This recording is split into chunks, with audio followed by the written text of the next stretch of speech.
god.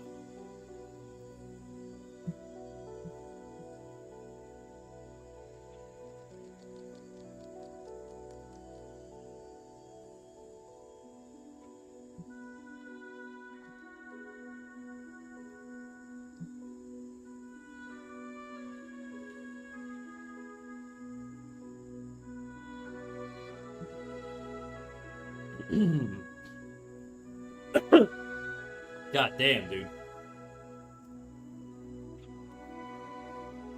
Whoopsies. Sade, how you doing? How you doing, Sade? Hee hee, hello. Hello, what up, dude? How you doing? On a 7-stream streak? Dude, why are so much alliteration? That's so hard to pronounce. Sade 30 is on a 7-stream streak. Dude, I cannot say that more than once. Okay, how much longer do we have on the ads? 40 seconds. I'm so freaking cold, dude. I gotta check my air conditioner. Give me a sec. I don't think it's on. It's freezing in here.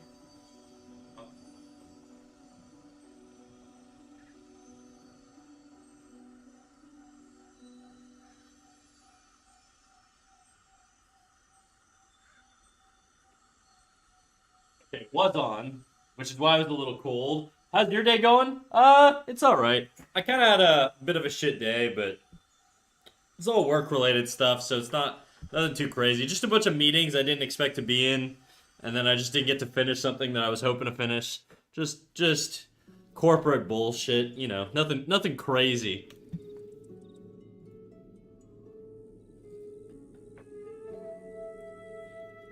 Boom, boom, boom. No. Okay, I think it's time to drop the Discord notification. So let's do that before I forget, and then Boba does it and embarrasses me.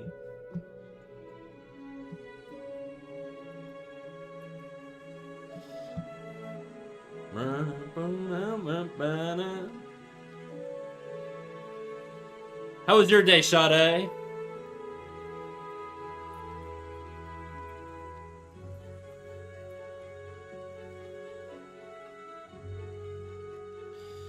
Oh my god, I'm so not warmed up. My hands are freezing right now.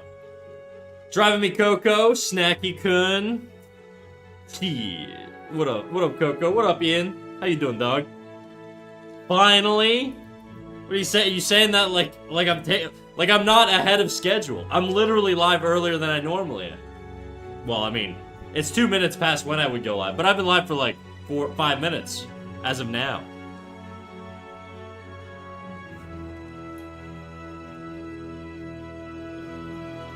Trust me, Ian, if I could quit my job and do this full time, I wouldn't, because obviously streaming is the hardest job in the world. No, I'm just kidding. I totally would. Stick them down your pants? That's how I keep my hands... Actually, you know what? You just reminded me. Why the fuck am I still wearing a belt? I'm still in, like, my work fit right now, dude. I look so corporate. You have no idea. Taking my belt off. Go to the... There we go. Just chucking it in the corner. I'll deal with that later. I look incredibly corporate right now. Why is this... Oh my god. This is what I look like right now. I'm collared up. I got my fucking... my wagey clothes on. Actually, I should probably draw my dude first.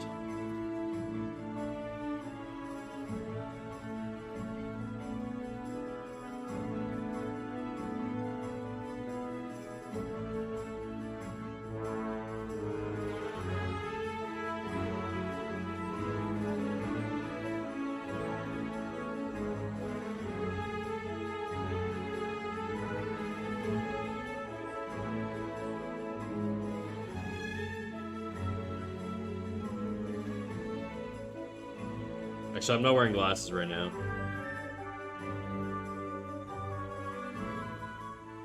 I'm buttoning the heck up, dude. All the way down.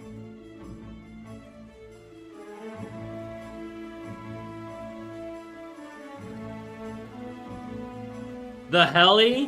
What up, Glad? How you doing, dog? How you doing, big dog? Big G? Huh?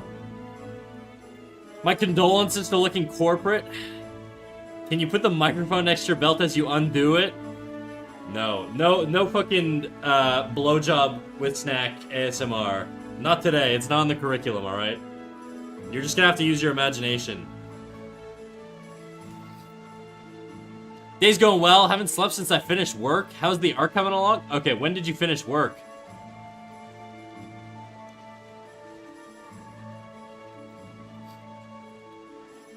Was I not clear? Would you like me to elaborate? No, thank you.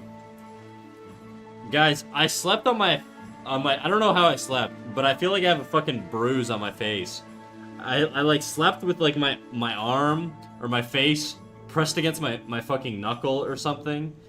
And now it feels like I punched myself in the eye. Either that or I have like a tumor pressing against the back of my retina, but who knows. I finished work at 4 a.m. It's currently 11:35. Girl, you need to go to bed, dude. What are you doing? You got your stream streak. More fucking days and I can chill. Oh, 4 more fucking days. Okay, I didn't read the 4. I was like, that's a really aggressive way to say that. Moja Nazwa on a 7 stream streak. Damn, dude. Moja, I see you.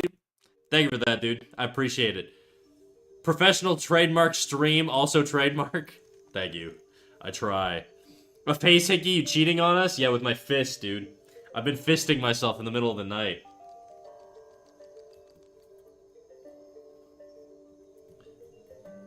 You not being able to read is nothing new to me. Alright, whatever, dude. Germans are so mean. The only nice German is Mello. Mello's a nice German, okay? Verbanter's mean to me. Glad's mean to me. Who else? Those are basically the only Germans I have here. Clip that. Do it, whatever. I don't care. You think I'm scared? I'm not. We'll sleep soon? Good. What time is it where you are? Oh, you said it's 11:35. I read that. You said, never mind. Don't answer me. I'm just being stupid again. YouTube music is so much better, says Boba, the one viewer over on YouTube. Well, you like my...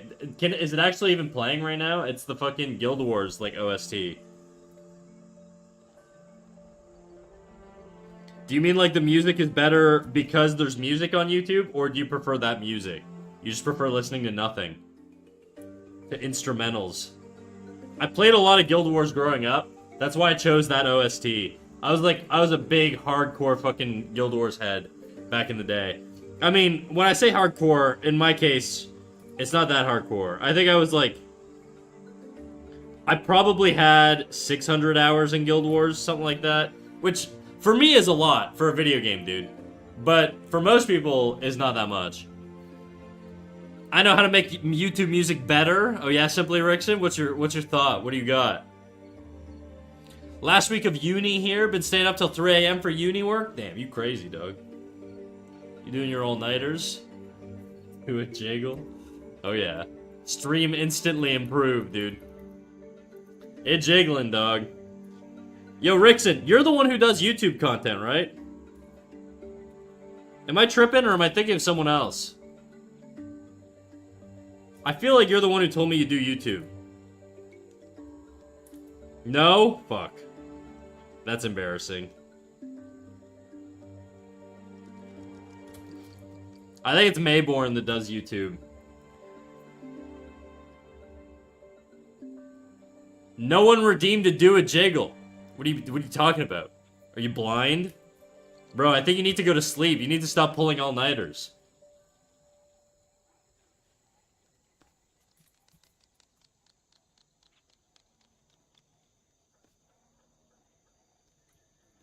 By the way, I don't know that this is actually going to look appealing. I'm just kind of doing it. We'll see how it goes later. I'm an unfunny introvert who wished they started doing things for years. Hey, I did that for a while, and look at me at the ripe old age of 31. Now I'm an internet man. I'm a faceless internet man. Y'all gaslighting me? No. Hello, what up, Down Under Dave? The lack of sleep is starting to get to you. That's right. Tell him.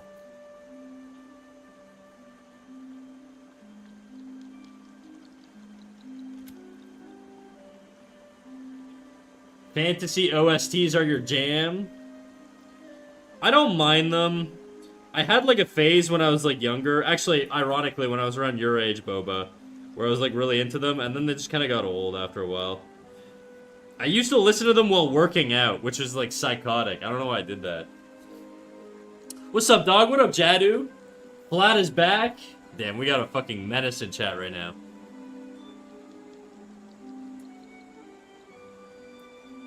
I'm gonna need to get a... I'm gonna have to commission Boba to draw like a version where he flexes his pecs, you know? Whenever somebody does the flat is back. Boom, boom, boom, boom, boom, boom, boom, boom, boom, boom, boom, boom, boom, boom.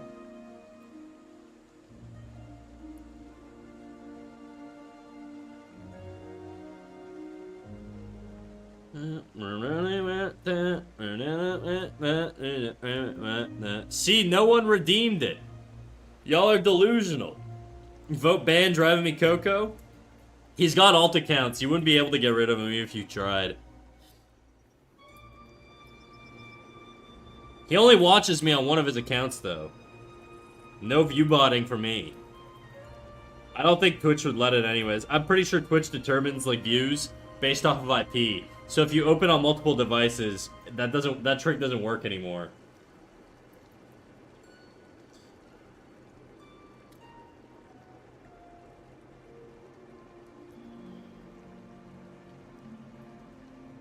Okay, you know what?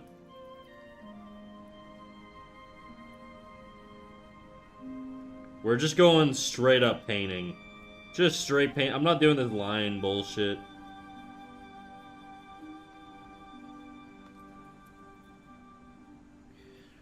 No, no, no, no, no, no. I can't hear you. I already left. I'm actually out of points right now. Damn. That's fucked up, dude. Coco. You can't point mog other people, dude. That's fucked up. Especially my #1 gifter. I won't allow that. You know what, Rickson? Because you're my #1 gifter, I'll give you the choice to just... I'll give you a freebie. Do you want the jiggle back? If you say yes, it's all yours, alright? I don't mind wasting Coco's points. It doesn't bother me too much. Do a jiggle? Aww. Aww, wow, you do have a heart. So sweet. No doubling down, I see. I'd like the concept of having the ability to do ritual, realistically vote on a single chatter to temporarily ban. As if it's like a mind sacrifice. I don't trust you guys. You guys are gonna fucking do that when I get raided, dude. I'm gonna get a raid and you guys are just gonna ban the raider. Like the main streamer.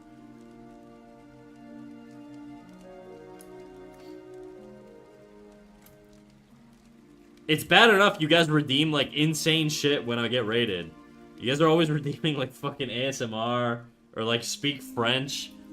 Or like some shit like that. The do a jiggle one. That one doesn't disturb the raid too much. But the other ones I veto. So if you try and, if you're gonna try and redeem an ASMR or something during a raid, it's not gonna happen.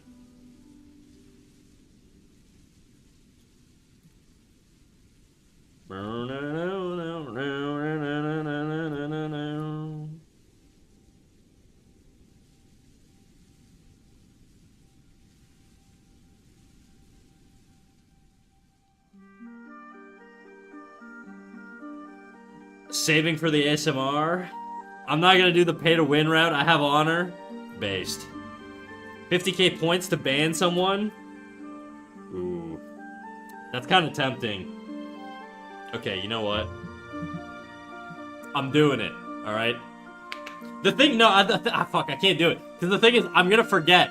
And then someone's just gonna be banned. Forever. Because I'm gonna forget. Because I feel like I have never seen a single unban request. I've gotten several at this point, but I've never noticed a single one. It's always a mod that's like, hey, you know you have unban requests, right? I was like, oh shit. I don't even know where to go to see that.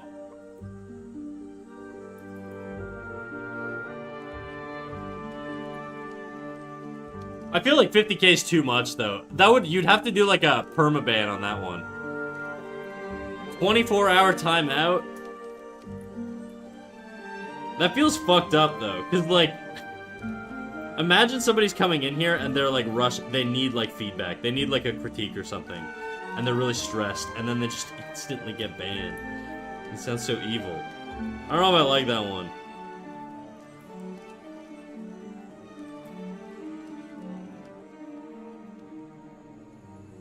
People, someone banned me for 50k. Oh, hi, Automod. Oh, hi, Mark. They can still get their critique, they just can't respond for 24 hours. Well, how are they gonna ask me for it?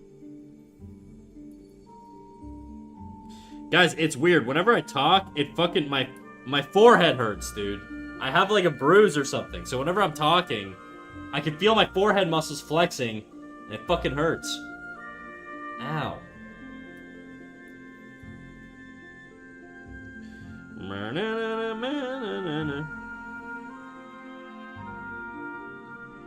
Uh-oh.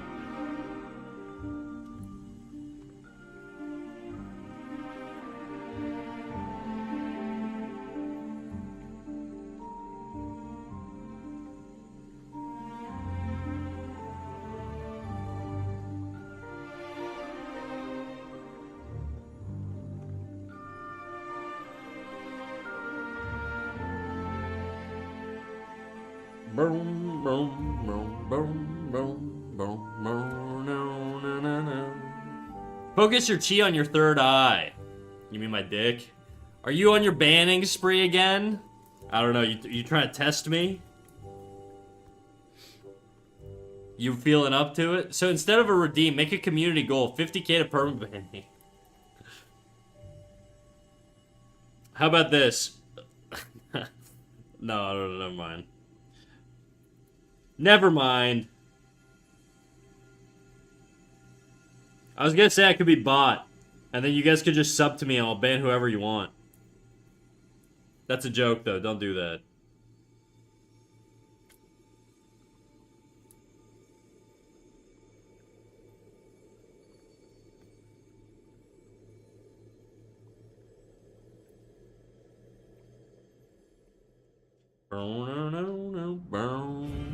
How much? I don't know. It depends on who you want to ban. You're not equal to me. You're not all equal to me. I'm just kidding. If someone gives 5 subs, I'll time someone out for 24 hours of their choosing. It can't be a mod, though, because I'd have to unmod them, and that's a pain in the ass.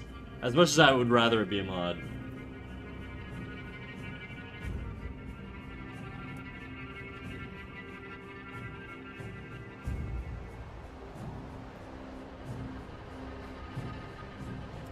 That feels mean, though. Actually, I might take that back. Don't give subs. Oh fuck. Okay. All right. Fine. Who do you want? Shit. Okay. Whatever. Tell me who you want. I see myself out. You want to get timed out for 24 hours? Rickson. All right. Boba, how the hell do I do this shit? Thank you for the subs, by the way, dude. I appreciate it. Let me see. / timeout. Username, duration, reason. Username, simply Rickson. And then duration. How long's 24 hours? Do I have to put, if I put 24 hours, will that work? There we go. Holy fuck. See ya. No! Inky Zachary? How you doing, dog? Rickson. He just commits suicide, dude. I don't know what to do. He got timed out for 86,000 hours. I gotta do math. Is that fucking 24 hours? 86,000 seconds, sorry. 86,000. How many seconds in a day? How many seconds in a day? Yeah, I guess 86,400. That's a lot of seconds, dude.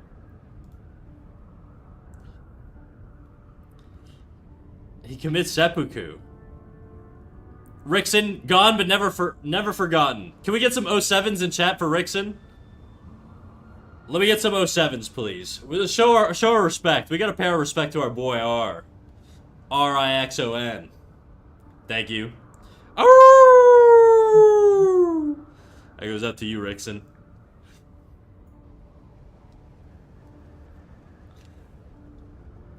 Inky Zachary, how you doing? We just timed out a very valued viewer. They paid for it. I said next person who gives 5 subs gets to determine who I time out for 24 hours.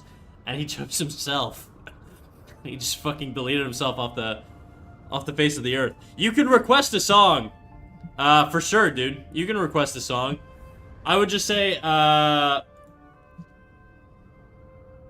the way it works is you drop the Spotify link to the song you want in the redeem song request.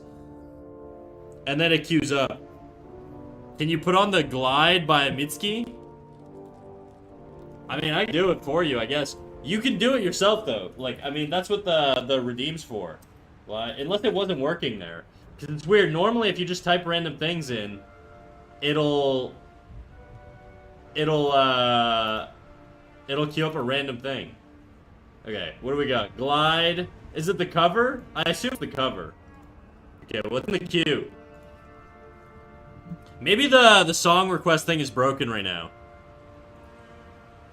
Let me see if I can request a song. I don't know, 50 Cent something.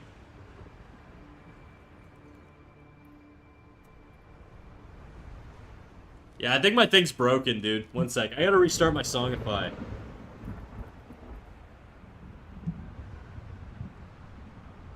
Don't you have to put song request? I mean, you could... I don't think that version works.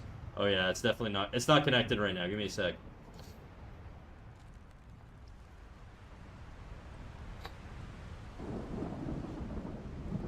Don't request songs right now, guys. I gotta fix this. We're having issues. How do I restart this shit?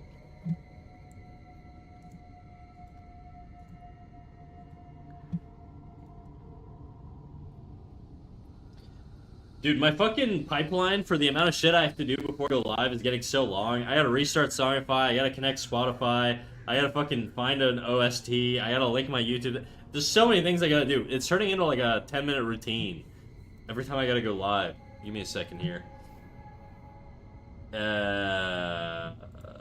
Songify.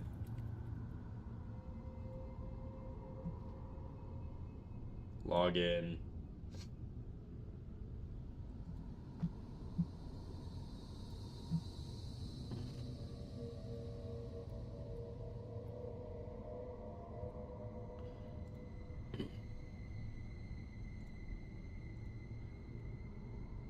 Oh my god. Okay, now I gotta put in my freaking authentication code for my cell phone. God damn, I'm so hard to hack, dude. Give me a second here.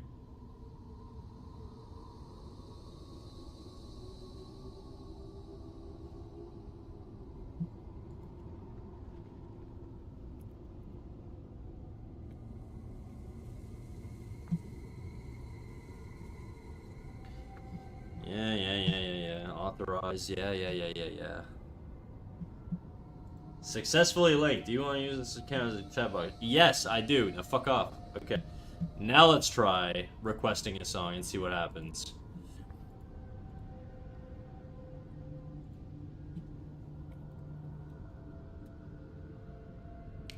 There you go. I don't want to listen into Club, but I just wanted to test that it works. It works now. So normally what you can do is you know what? We're going to listen to In the Club.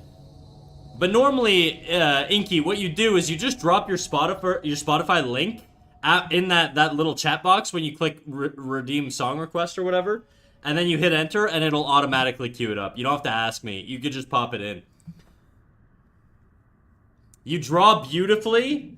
Thank you. I feel like you've been staring at a boot this whole time. Thank you, though. I appreciate it. May I request Ligma? I suppose. Unfortunately, you guys have a lot of power here.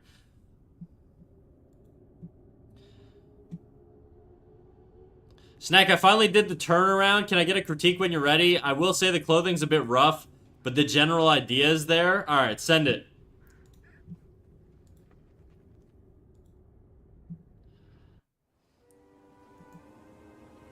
Okay, you did send it. Okay.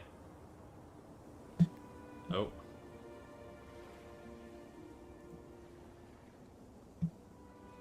Okay, let me bust this out.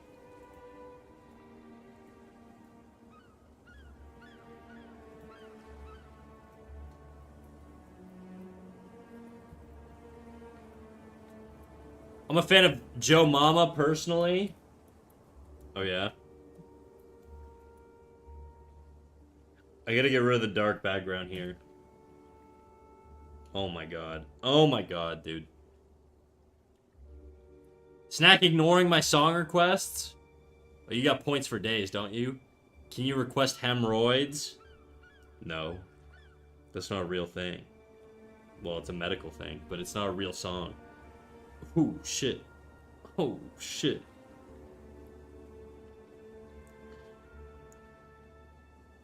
It's your birthday. Like, it's your birthday. Because it's your birthday. Alright, dude. One thing to note, I think the triangles here, you could probably... I mean, you could keep them sort of like this if you want. My advice, you know what I'm going to say. Vary up the shape design. Why not have something like this, you know? Maybe something like this. And then maybe something like this. You know, instead of just triangle, triangle, triangle, you do triangle, break it up. Something like this. I don't know. It doesn't have to be like that, you know? You could keep it like this. It's not terrible. I just feel like the red here and the blue, because your guy's all blue, okay? So what happens is you're looking at this, your guy's all blue, and then because you've got a red sort of accent on here, your eye is immediately just like drawn to this. Because not only do you have a red accent here, but you've got light value contrast. And so my eye, when I look at this, is immediately drawn to this region over this region. And so that's sort of a thing I feel like you could switch to help with the readability. Babu di da budai. Huh?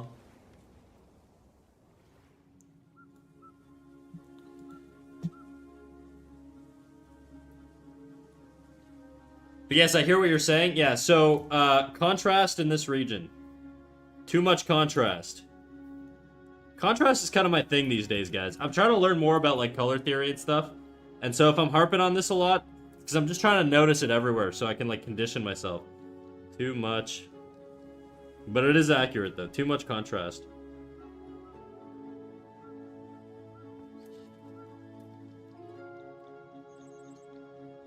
I like this. I think it's too big.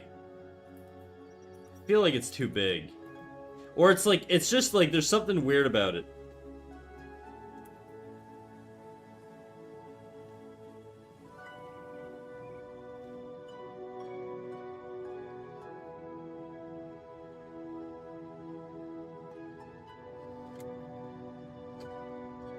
I just think it's too distracting. I just kind of toned it down a little bit. You don't have to do that exact shape, but...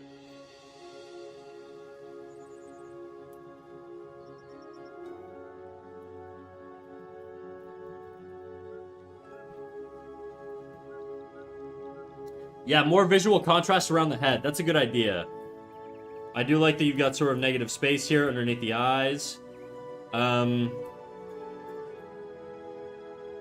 I feel like the look, this is not technically a mistake. This is a stylistic note. But you see how the eyebrows are like very straight here? Have you ever seen like a dude? Okay, and I specifically say a dude because I think back to myself as like a teenager. Have you ever seen a dude who like tweezes his eyebrows and he tries to fucking line his shit up perfectly? This is what it reminds me of. It reminds me of a teenager who's learning to groom their face for like the first time. Which is not, like, he is a teenager, but like, it's just like such a harsh, straight line on the eyebrows. And I feel like eyebrows have like sort of like a curvature to them. Where they gradually, they have like a flow into sort of becoming curved. So it's not like a full-on straight line usually. And I feel like doing that is just less distracting. Where did you disappear? I hope your cold got better. Where did you disappear, Joe? Dude, I've been streaming all weekend. And I've been good, dude. I'm good. I'm chilling. But yeah, so I think if you if you just sort of angled this, it wouldn't feel as like, I don't know, it kind of feels like he's like fucking, like he's like he's too lined up on the brows, you know? An earring's not a bad idea. An earring could be a good idea. I don't know how you want to do it or whatever, but I also feel like his hairline is like too straight. And I know you've done this a lot, like we've gone through this guy a lot, but I feel like having it curve even just a little bit. Like, I'm not talking like, you don't give him like a freaking like a mature hairline like he's balding or whatever, you know, where he's like 35. Okay? But just like a little bit of a curve here. I just feel like it's because you have it so straight. Yeah, you don't want to give him the Vegeta hairline. But because you have it so straight, it feels flat. And I feel like you could probably keep it as one uniform shape. But I like, part of me feels like just curving it up a little bit more to make it feel like it's actually like wrapping his head. I just feel like he feels flat here.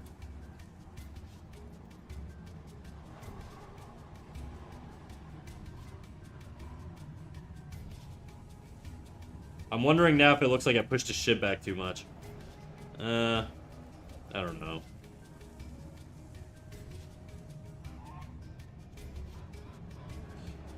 I feel like that's a little bit more appealing, actually. Last time I saw you, you had a cold, and then I never got a notification for stream. Like, on my Twitch, or on my Discord. That's so weird. A lot of people have been telling me they haven't been getting my notifications, but I just assume you guys turned them off. That's what I would assume, but... I won't lie, I'm really fucking with that earring, it's pretty good. Well, you can take it, dude. Everything, if I'm ever redlining your shit, you can take whatever I'm giving you, okay? And then again, I still feel like he has, like, he's got a little bit of a, like, elephantitis going on here. His forehead comes out like this. It's not really a thing foreheads do. They come in, and then they, like, curve, like, if anything, between the eye and the brow is sort of where the brow bone would be. It wouldn't be this high up. It'd be, like, here. This curve here that you have would be a lot lower. So I'd put the curve, like, right on the corner of the eye here. You could tone it down. It doesn't have to be as intense as I'm doing it here.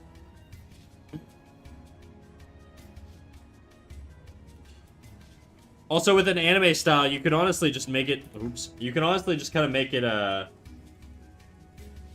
like, straight. Maybe not, like, super duper straight, but, like... just, like, a subtle curve there. I'm not on your Discord, but I set your Twitch notification as all. I didn't even know you had a Discord. I do. I have a Discord.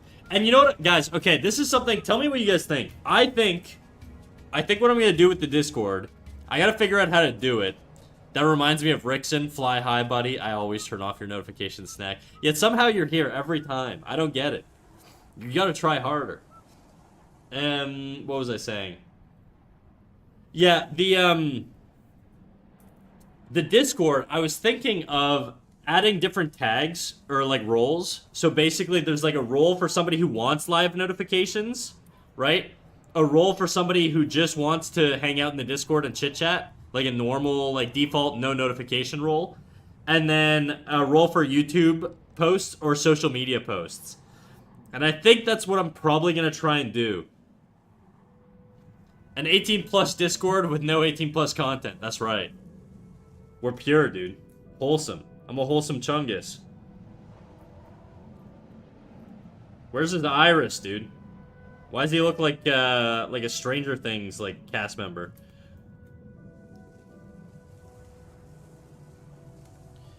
I'm a tsundere snack. I can't help but come back. Damn, Glad's got competition.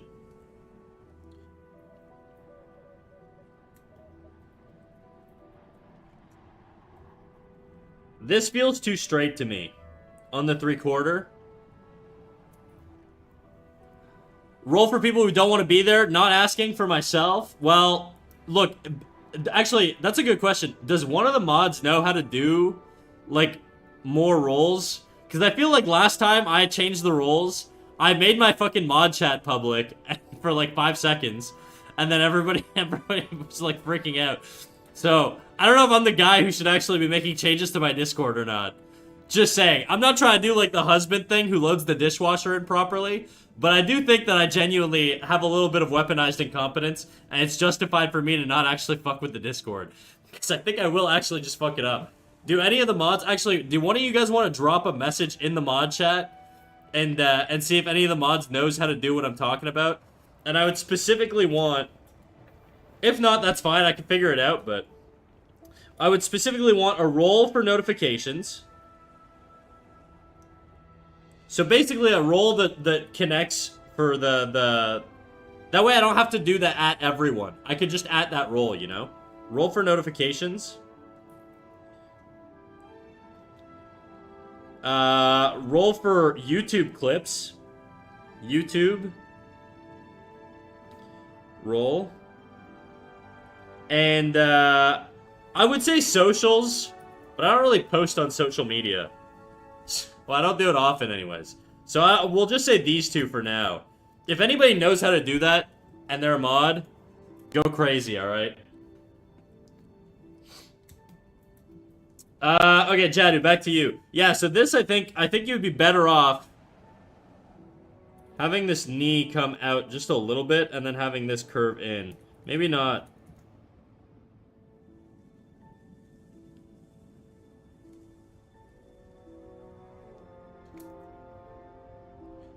It just adds, like, a stronger gesture. And also, like, the torso feels very stiff.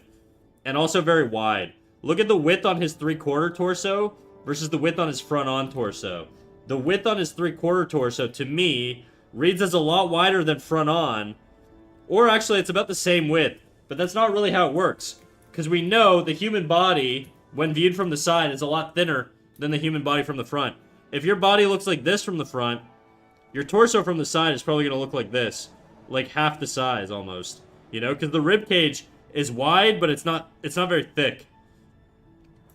And so when you go 3/4, you're basically in between front and profile. So you're going to be a little bit more narrow. Just a little bit.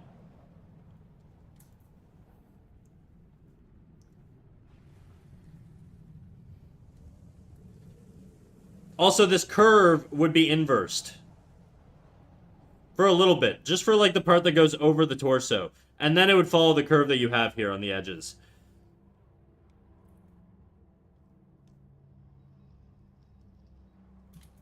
Because it's being pressed against the rib cage, right? I really like this back pose. I don't like this negative shape here on the forearm.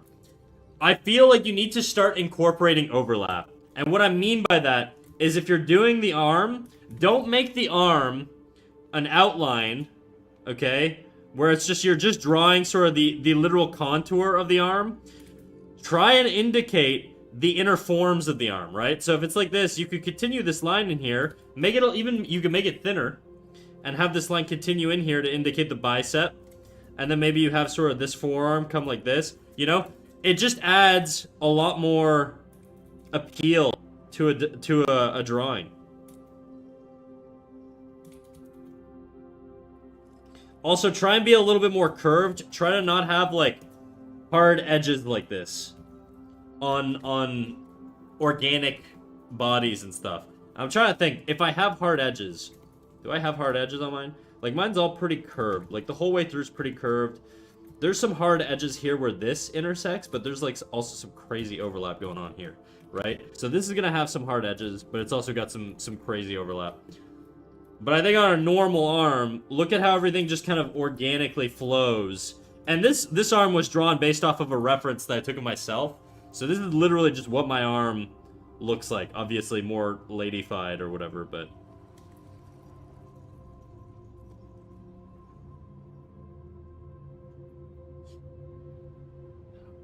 push the torso back here. Remember, the dynamic on standing torsos from the front is sort of like an opposite tilt like this. You kind of have like a bean shape. And you kind of have it here. but I just think you could push it a little bit more. And then the head can stick to basically where it is. These little subtleties are things that you'll pick up by doing this a lot, okay? And you'll start to notice these things.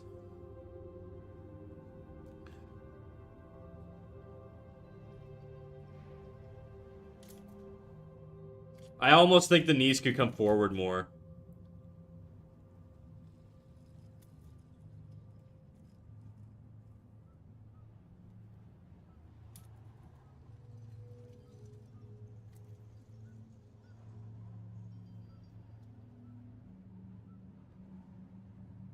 Did I do the profile face right? Oh yeah, you did actually. You did do the profile face right.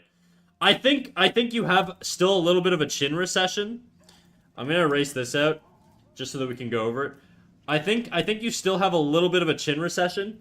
I think if I were doing this, this is probably the exact way I would do it. I'll do it right next to it actually. So this is how I would do it. I would do, well, first of all, I would start with sort of a straight line. This is usually how I do my profiles. Straight line. I'll drop the eye in here, which is just like a triangle from the side. Okay. Usually add a little 3D edge here. Something like that. Top lid. I'd actually have the brow come... You have your brow coming forward, which is good. I'm gonna have mine come forward also.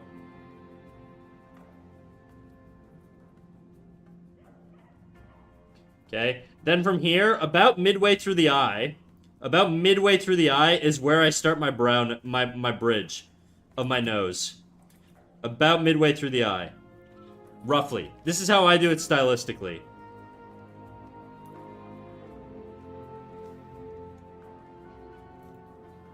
And I feel like you get a lot more of an appealing shape to it. The forehead here, I don't curve out. I don't curve out.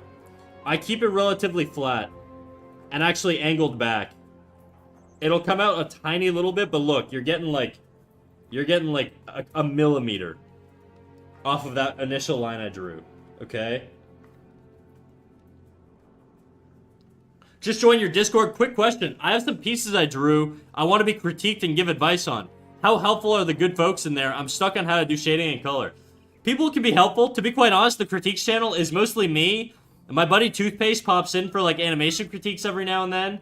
I've seen Boba give some critiques. Shireen's given some critiques. But in general, 99% of the critiques come from me in there. So, depends on how helpful you think I am, Joe. Looking at you right now. I'm staring at you. And then the mouth I would do basically around here. So I would do a little bit less space. Less space between the nose and the mouth. And then the chin, I would have basically almost a similar position to the lips. And so the nose sort of goes like this on an angle to connect to the chin. And then this is sort of the negative space you're working it with within that that relationship. And then I would bring this straight back. Not curved up. You can do it curved up, but if you do it curved up, I usually show the bottom plane of the neck too. Just to show this guy just basically has like a smaller jaw. But if I'm going really masculine, I'll just do it kind of straightish. So that's sort of how I would do a profile.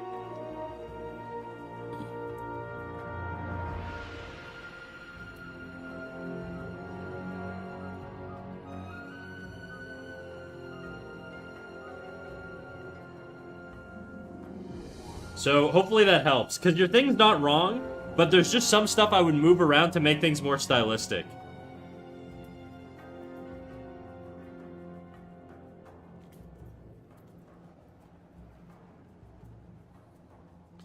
I think that's also why I push the chin back a little bit. I do feel like tilting it up a bit makes him look more boyish rather than older. Tilting what up? What do you think? What do you think? What do you think? Tilting what up? Sorry, I'm just not sure. The jawline? Yeah, it can for sure. Like if I was doing a lady, I don't know. I would just what I would do instead is I would round it, you know, or just have it very subtly, sort of higher up, you know.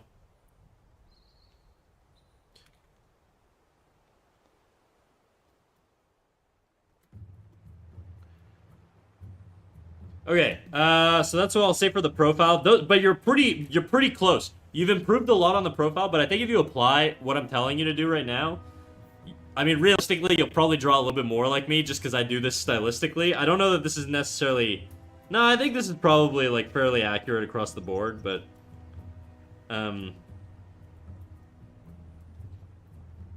I think your eye width... kind of far. It feels a little far. I'm just gonna check here.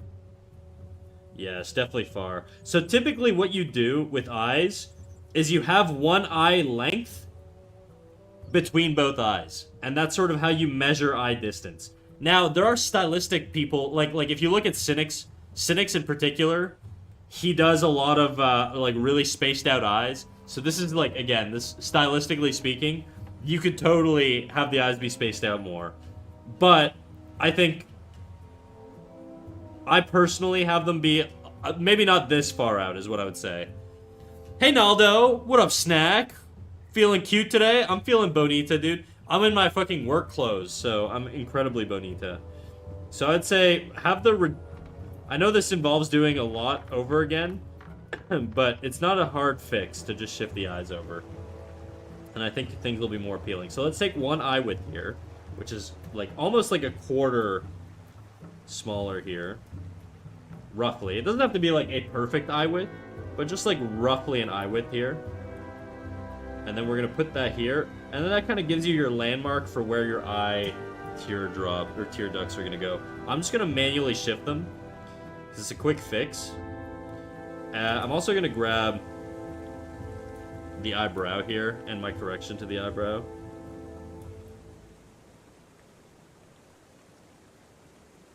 And what you're going to notice is now the sides of your head are going to feel very large.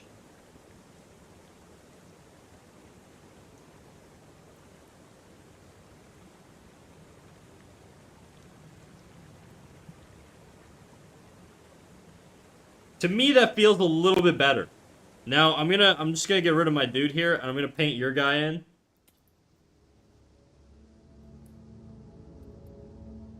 Okay, where's my brush?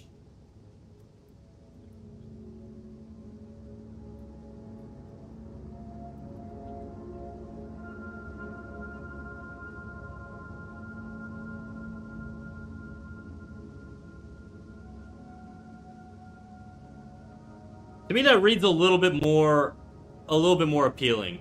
It's a bit wide because I made the mistake of making his mom's eyes too close together, and I think I overcompensated. It's possible, but I think this looks a little bit better, personally.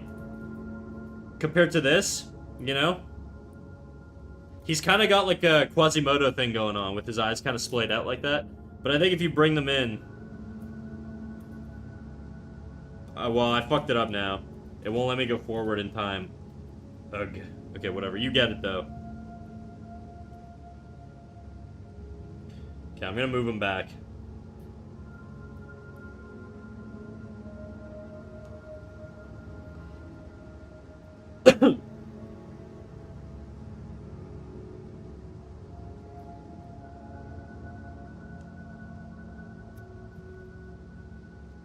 You should drop some stuff in the critique channel. I love rendering / color. I'd be happy to help where I can. Kimdo is a fantastic artist, dude. So anything that she tells you to do, I would listen to 100%. Her renderings are really fucking nice. And Kimdo, if you want to help out and do like critiques and shit, I'm more than encourage it, okay?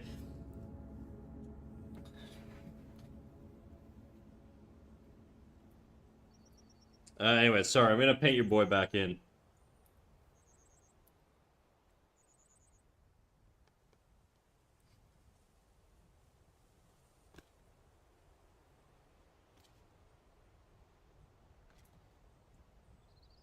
Okay. So I think, and you're probably gonna have to apply some shape width stuff on a lot of these too.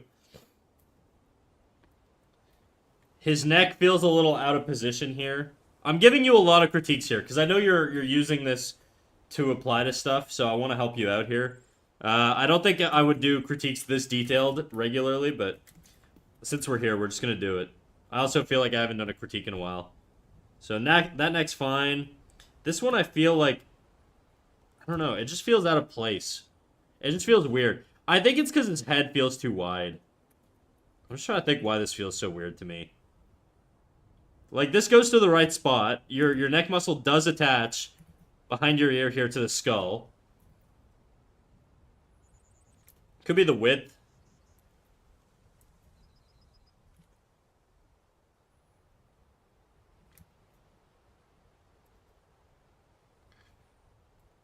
I think you got some width issues here where I think this eye's wider than this one again, despite being farther out.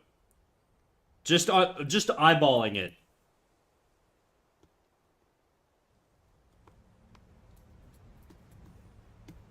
Okay, I'm gonna leave you with that to start, because I feel like that's a good amount of stuff. I only really focused on these three, so I'm just gonna zoom in so I can get a good screenshot here.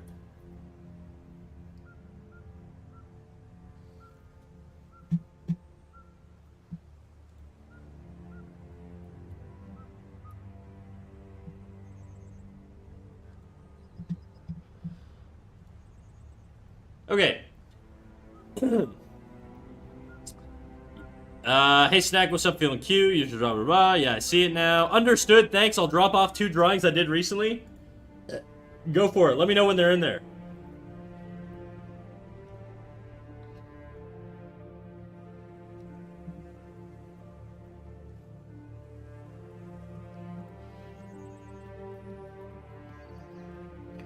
Let me get rid of this.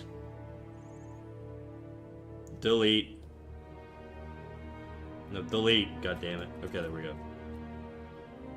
Did I burp again? It's okay, dude. It's okay. The thing is, Jadu, what happens over time... Okay, I know you're missing these things. What happens over time is your eye eventually will be trained to observe these things. So you can't see this stuff when you first look at it, but when you've been looking at art a very, very long time, stuff like this sticks out a lot, okay? And so you will eventually get to a point where you just notice abnormalities in your work, and you can go back and correct it. But you gotta keep working on it, and then you'll get to that point. Guys, I'm gonna go take a big fat piss. My dick's full of pee, so I'm gonna be right back, alright? BRB.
We back. Ugh. What are the things you hate, my guy? Okay, yeah, that's actually something I wanted to go over. Yesterday, I had another fucking fire alarm, dude. Okay, so I hate fire alarms, to start. I'm gonna reward myself for focusing on art for several hours straight by getting junk food and beers. That's right. Kill your brain cells, that way they can wipe away all of the knowledge. And then when I'm slightly tipsy, I'll continue to focus on only art-based. He's finding his anchor, guys. Alcohol is going to be Jadu's new anchor to drawing art. For real? I don't know, man. I mean, drinking a few beers isn't going to fuck you up. I wouldn't worry too much about it. But what are the things you hate? Yeah, so yesterday I had another fucking fire alarm, which pissed me off. It was at 9 p.m. And I was like, man, really? And I evacuated my building. And as I'm leaving the building, I swear to God, there's like three. They look like teenagers, but they have to be like college age because they live in my building. Okay, alone, unsupervised. So I doubt they're teenagers, but they're like basically, you know, like the classic like broccoli cut teen that has like this hairstyle, and they had like big puffer jackets because it's cold in Canada. But they look like they had like the black like villain like baby fat style like puffer jackets. They just look like shitheads. It pissed me off. Anyways, so they're leaving the building as I'm leaving the building. Okay? And I'm looking at them. I'm looking at them in the stairwell. And they're like, "Does this happen a lot?" Because I guess it's the second time they experienced it, right? And my building has an issue with fire alarms. And so, this is my attempt at drawing a mustache for them. I'm gonna make them... This is how I see them in my mind.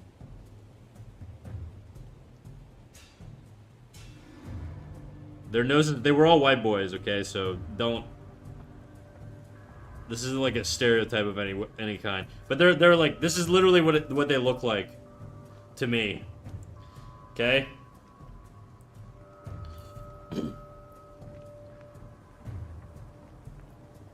And they're coming down the stairwell, and I'm like, I'm like, oh, do you guys live here? And I swear to God, this fucking kid, this kid, like, he looks at me, and he's like, what do you think? I'm like, damn, dude. I'm asking, because, like, you're acting like this is the first time we've had a fire alarm. Alright? And fucking... And then he could tell I was pissed, and he was like, sorry, brother, didn't mean no disrespect. And then he's, like, apologizing to me the whole way down. Anyways, he just fucking annoyed me. And then, another thing was, they, like, at some point, they're talking or whatever, and, they're like, yo, did you bring the vape, dude? Did you bring the vape? And I'm sitting there, and I'm like, this is a smoke-free building, dude. You can't be vaping in here. Like, there are, like, regulations around smoke. Look, I own, okay, so I'm very protective of my building. I don't want no shitheads coming in here and vaping in my fucking apartment condominium, okay? And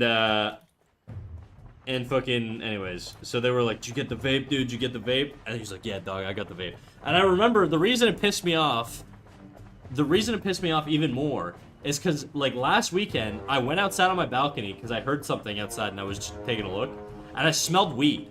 And it sounded like it was coming from, like, the floor above me.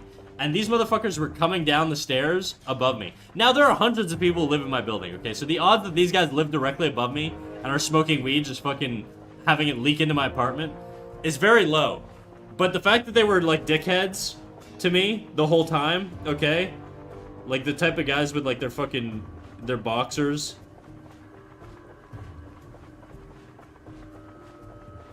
Okay, the fact that they were, like dickheads to me, I just assume it's them. And they piss me off so much. Please tell us where you buried their bodies. The parents want closure. I wish, dude. Oh, the Braylons? I call those Braylons or Bradens. Yeah, that's a pretty good... That's probably like the white equivalent of like an Edgar. Because an Edgar would just be like the Spanish version of this. But yeah, they were all like white boys. They were basically like Jack Harlow looking kids, you know? But like way younger. Anyways, so that looks like an uncircumcised penis. I can't do that. That's what prompted the title for today's stream, because they pissed me off yesterday.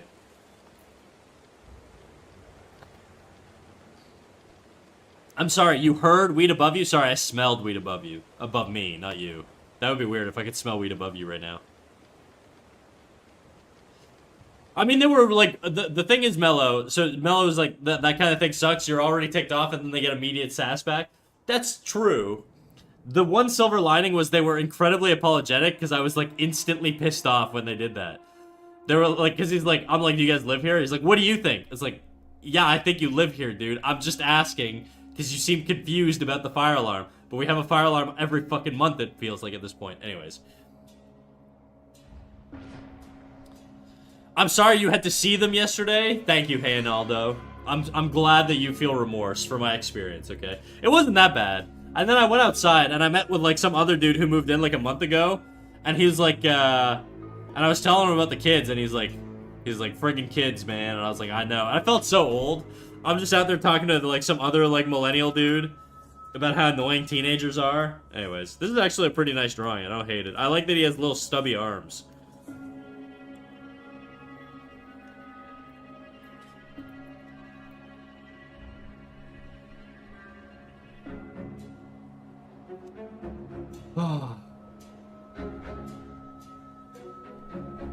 Just annoying if people are sassing each other as if it's your fault. Yeah, I know. Yeah, I mean, whatever, dude. I think the kid was just like reactive because he was with his boys. You know when you're hanging out with your boys and you're in like a different mindset, you're like upbeat, energized, or whatever, and then I guess somebody says something and you snap back at them, and then he probably had the realization that he's like, oh shit, I live in the same place as this guy. I probably shouldn't be a dickhead. Because he was like apologizing. He was like, I'm so sorry, bro. Didn't mean nothing. Didn't mean no disrespect by it or nothing. And I was like, alright, man. Whatever, dude. Sure, I get it. It's just unfortunate. Yeah, whatever. That shit doesn't bum me out too much. And I was like, I was definitely like being a little sassy back to him after that. I was like, damn, man. I'm just like asking, you know? Anyways. Major boomer energy emitting from Snack. We should have timed you out. Where the hell's Rickson? I miss him already.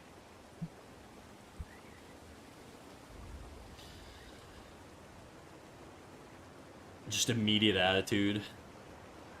Okay. Don't, please. Yeah, beg more, Glad. Okay, we got an art critique here from Joe. Fantastic torso. I love that there's no nipples. That's why I like to not see in my Discord is I like nippleless people. Okay, which one do you want me to go over? Do you want me to go over the... I'm going to go over the... Whatever you want, really. I feel like I can offer a little bit to both of these. I'm going to pull them up. Whoa, that's huge.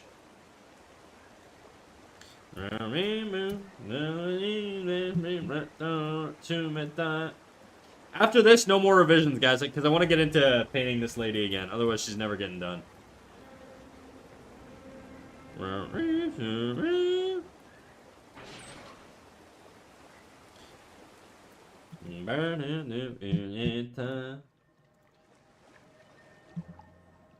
Rendering on the eyes and shading on the torso. Okay.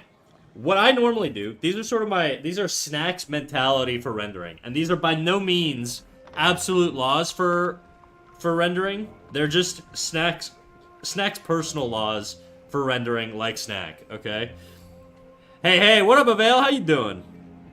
Anywho, can't stay too long, just coming off a stream myself and need to feed, but I didn't want to thank you again for raid yesterday. Very nice, I got some high-value viewers from it, so many thanks. No worries, dude, I was lurking in your stream earlier. I saw that you raided out to Margot. No worries, dude. Take off. Do your thing. Have a great rest stream and day, everybody. You too, big dog. Alright, so the first thing I do is start with flats. Actually, I don't really start with flats now that I think about it. The first thing I do is I'm going to erase out everything that's not the background. What I normally do is I paint on a black background. The reason I do that is because it helps the values read better. Okay? In my opinion, I feel like it's easier to see shapes when there's a lot less light information. And an example I would point to for that is, have you ever been walking in the woods at night and every fucking shadow looks like a creature about to eat you? Okay? You're a lot more imaginative when you're looking at things in the darkness. Your brain is processing information in patterns and shapes just a lot better. I don't know, there's probably no psychological link between those two things, but that's sort of how it feels, where I just feel like things read better to me. I feel like I can find my shapes better in darkness. So I like to start with a black background. Okay, so I'm just gonna erase out all the white. I'm just gonna select it actually, because it's all white, so I could just do that.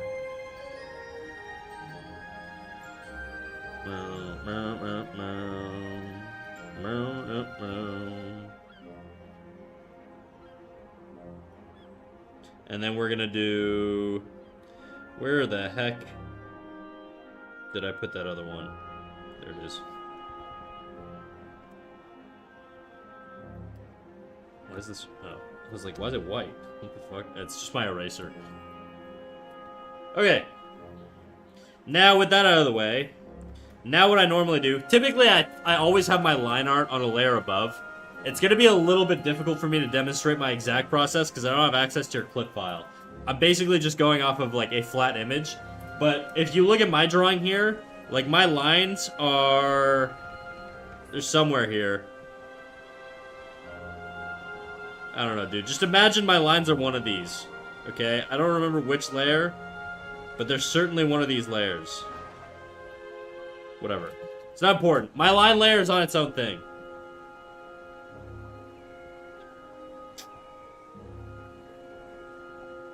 Maybe I named it line. Oh, I did. Look at that, dude. I named it line. Aren't I such a good freaking artist, dude? Look at me, guys. I'm naming my layers. See? I have my lines on a different layer. Okay? So I always keep my lines on a separate layer. So we'll write that down, just so that you have an idea of what to do. This is going to be less of a critique and more of just sort of how to do.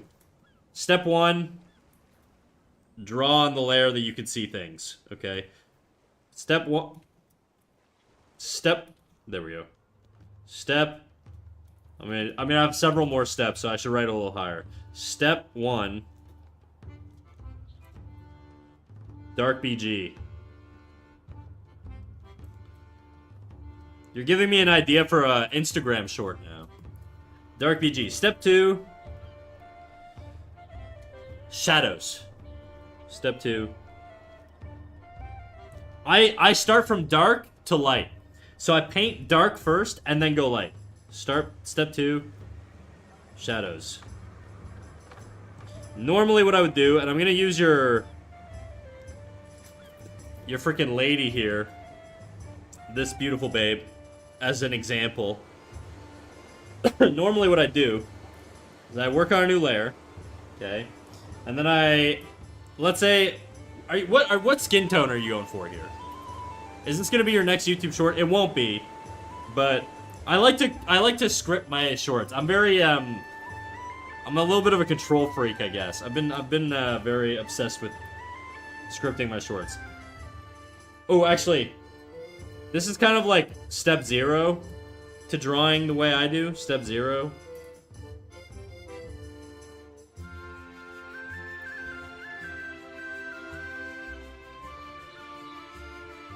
Hard round brush.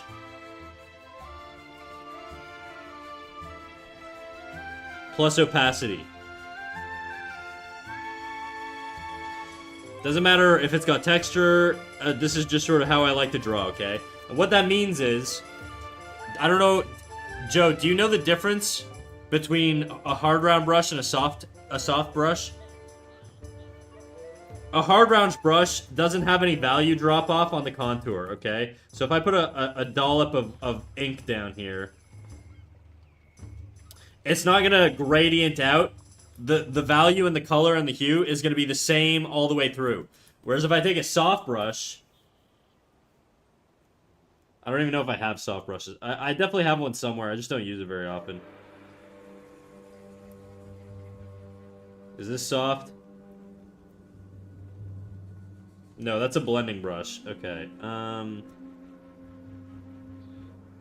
Soft round. Okay. Notice how the hue, value, and color are very different right here in this dead center, okay, than they are over here. Over here, it's much darker. Over here, it's consistent.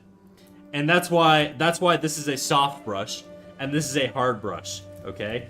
Now, a lot of people assume that just because you have opacity on something, it makes it soft. It's not true. It's the edge, okay? And when you use a soft brush for rendering, typically what that does is, in my opinion, it gives you less control. You can make pretty pictures with a softer edge brush, but it gives you less control. And the reason being is if I'm using a soft edge brush and I gotta stop using these fucking like retina piercing colors. And I wanna sort of do a gradient.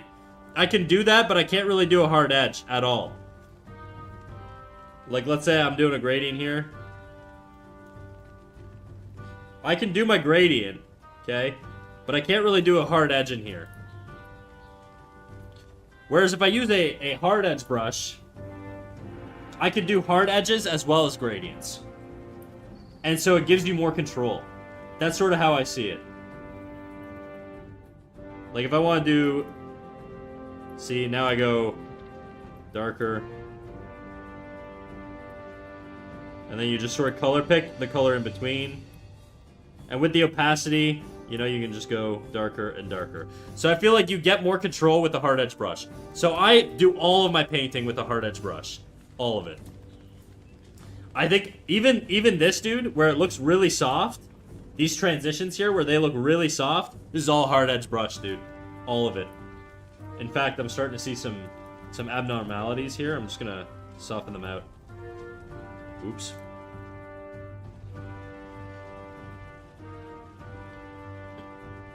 Okay, that being said, back to your torso here. What I would do is I would go in and I would just darken everything. Like, really just darken everything. So, if we're going for... I don't know what the color... the skin color you're going for. I don't know if you... You said... One of your friends told you that the torso has no contrasting colors, and it looks dark. That doesn't really matter too much. Look at her. Like, she basically is like a ghoulish gray. You know, it doesn't really... I don't think that's super duper important. I think it's sort of how you choose... Like, once you've chosen sort of the skin tone, now a lot of, like, your choices are a lot more locked in. Whereas if you choose a certain, like, dark skin tone, let's say, you want to do a lot of colors and, like, for your shadows and your highlights, they're going to work with that particular skin tone. So it's not like you could do, like... I can't do, like, a... I mean, you could kind of do anything, I guess. But I feel like there's sort of... There are limitations once you've chosen a base skin tone. So I'm gonna go with just a standard, I don't know. Let's go like a reddish. I'm not very good at doing black skin tone, so I'm just gonna go like, I'm gonna add some red tone in here.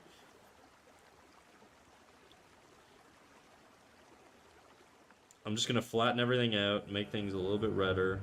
Okay. Now what I'm gonna do is I'm gonna push my values really low. So I'm gonna determine now I'm choosing where are the shadows gonna be? Where are the shadows gonna be? Think my brain was going for a fair skin tone. Okay, well we could take that and then we could just sort of shift the hue to be a little lighter. Actually I'm just gonna go red here and I'm just gonna go higher in value.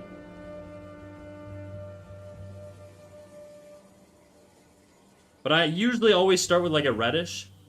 And then I'm going to drop my values. As I drop my values, I saturate them just a little bit. Just a little bit. And the darker I go, the more saturated I go. So you can kind of think of like moving on sort of like an axis down the diagonal here. Your lights are going to be like up here. And then as you go down in value, you're always also going over in saturation. When drawing black people, I usually start them with purple, ironically. That's not a bad idea. Because a lot of like black skin tones...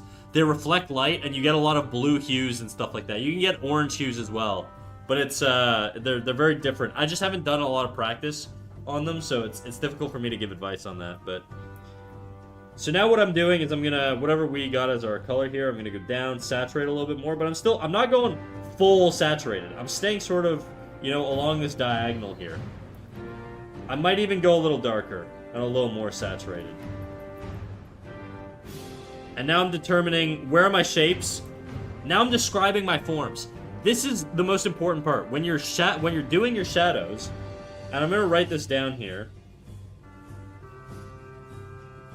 When you're doing your shadows, you're designing. Shadows, this is like a sub-step to this.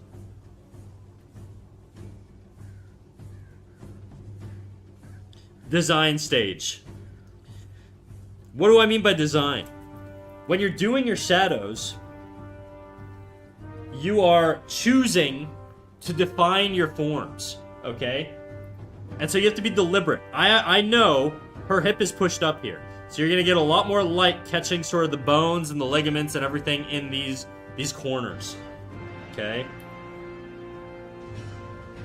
He's too locked in to notice us? What are you guys saying? Double it and give it to the next person? Maybe next time you ask him, he'll listen to your wish and ban you. It's snacking time. Hard round is what you get when Snack reveals his tatas. Thank you. Only bad thing will happen. I usually don't bring luck. He didn't, so really a coward in the end. Sacrifice. May our streams be bountiful. I've been missing so many messages. I'm gonna ignore every message in the past, okay? I'm gonna pretend you guys never said anything. If you want to repeat yourselves, feel free to, but I'm not reading all that. Big old titties incoming. Bam! Here we go. Okay, so I'm defining my shapes here. So we got... Now I have to determine where's my light coming from. I'm going to assume we've got a standard sort of light source, generic light source, coming from the top diagonal area, okay? I'm always relying on my masking layer because I want to be able to draw sort of fairly freely.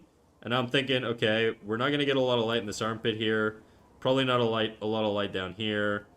Probably not a light here if we're if the light's coming this way. So I'm defining my forms. The breast down here is probably not going to allow a lot of light.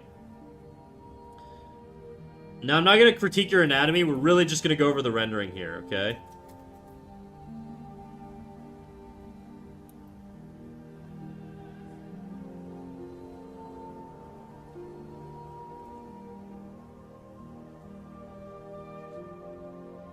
And this is like the design part, okay? So this is where you're going in here, and you're basically determining where are my light sources? What are my shapes look like? Do my abs, are they going to be like generic semicircle abs? Are they going to have like some weird form to them, you know, that makes them a little bit more interesting? Like maybe she's got some fucked up weird abs. Maybe like the abs are catching a little bit of light like this, you know? See, this is why the hard round brush is nice. Because now I can go in here and I can do my hard edges, you know, whatever I really feel like doing. And I'm going to go around and I'm going to do this the whole way through. I'm not going to do it to your thing completely, because it would just take too long. But this is essentially how I'm thinking about it. And then I'm going in here, like, you've already defined a lot of these muscles. So it makes it a lot easier for me to go off of this and be like, okay, well, there's clearly a muscle here. There's clearly a muscle here, you know. This is not going to catch as much light. And then we're going to sort of, you know, do one of these. Shadow in here. Probably mostly in here in shadow also. You know, this is sort of what I'm doing now. I feel like I've done too much shadow there. So now I'm going to go not do that. Now I'm going to go in and erase some stuff.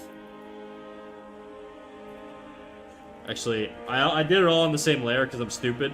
Normally you would do your shadows on a different layer. So instead, I'm just going to paint over top where my shadows should not be.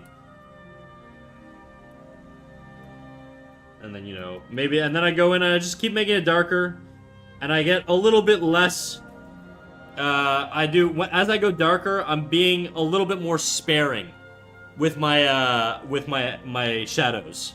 Enki, on the subject of soft edges, have you disabled anti-aliasing everywhere for flat colors so you don't have soft edges? I have no idea. I can check my brush settings if anti-aliasing's on. I just have, like, my default brush. I think I have to go into the actual thing. Ink. Opacity. You guys probably can't see what I'm looking at right now. But, anti-aliasing. Anti-aliasing is not on. It is not on. So, I don't know what that means. But it seems to work. I'm very comfortable with this brush, so I probably wouldn't change it. But nice. Is it supposed to not be on? Oh, you disabled anti-aliasing. Okay, yeah, it is disabled. Also, how you doing, Enki?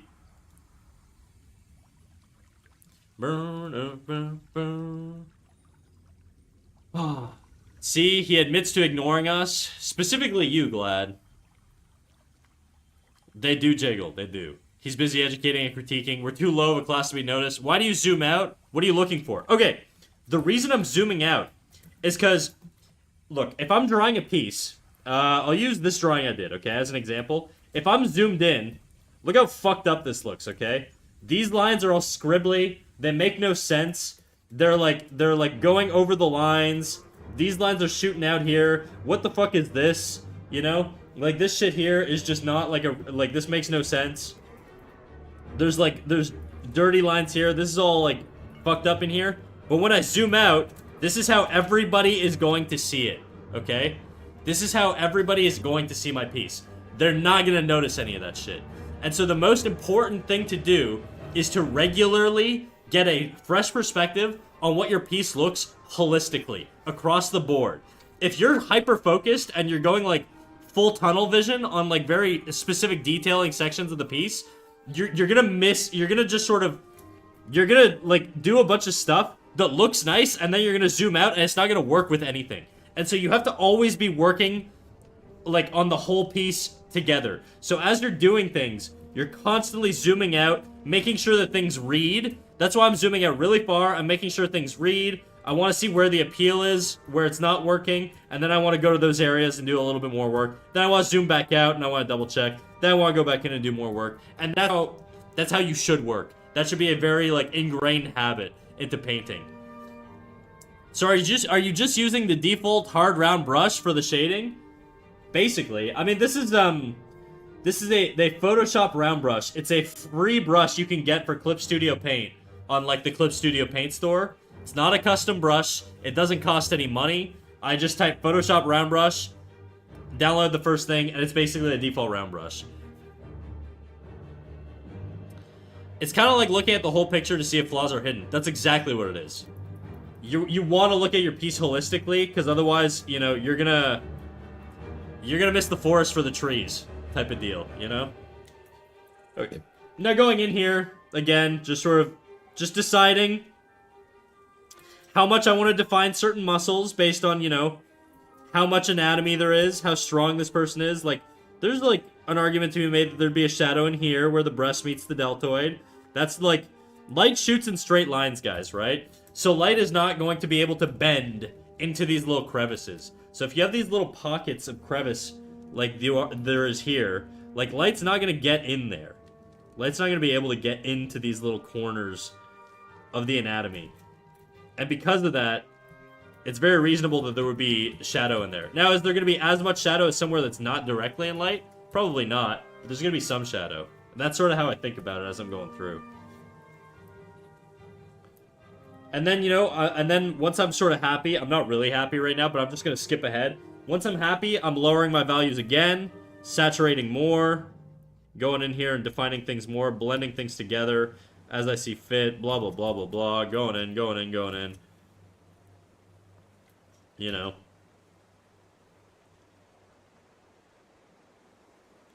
And then just doing this and doing this and doing this, pushing and pulling, whatever.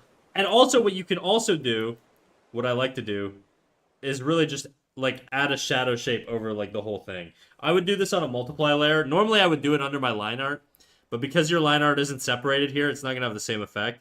So I'm just gonna do a multiply layer. You can see I changed this to multiply. And all that's gonna do is it's gonna take the colors that are there, and it's going to shift them. And then I'm just gonna erase out the areas I don't want, you know? The areas I want the more focus on.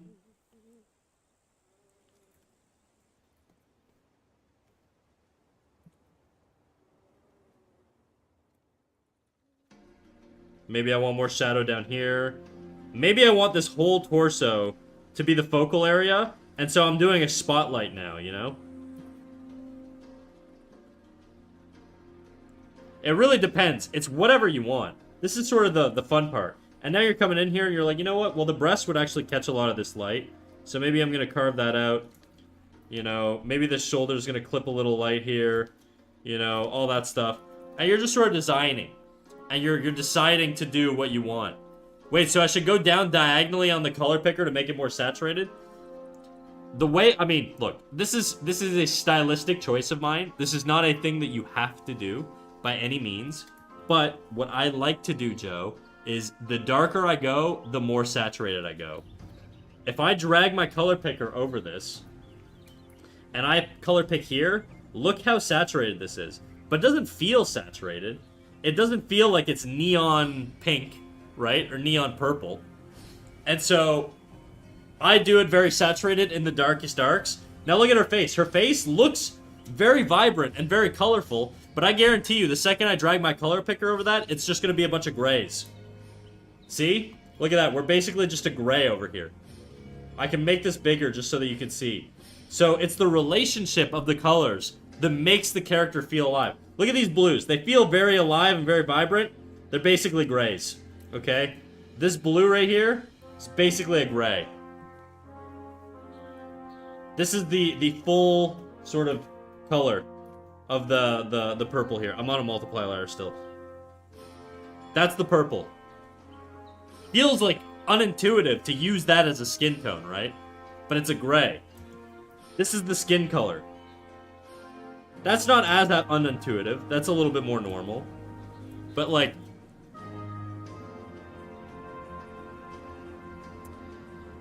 I'm a slow writer. I'm building a rig for an explainer. I heard something here about soft edges, so I had to ask you. Because with anti-aliasing, you always have smooth transitions. Thanks to edge smoothing. That ruined a project for me in the past where I needed full control over the colors, because I couldn't use the mixed colors. Yeah, I personally avoid using, I mean, I don't know much about, like, brushes. I just kind of, like, really just sort of vibe it out. If I feel like I like the use of the brush, then I'll stick to it.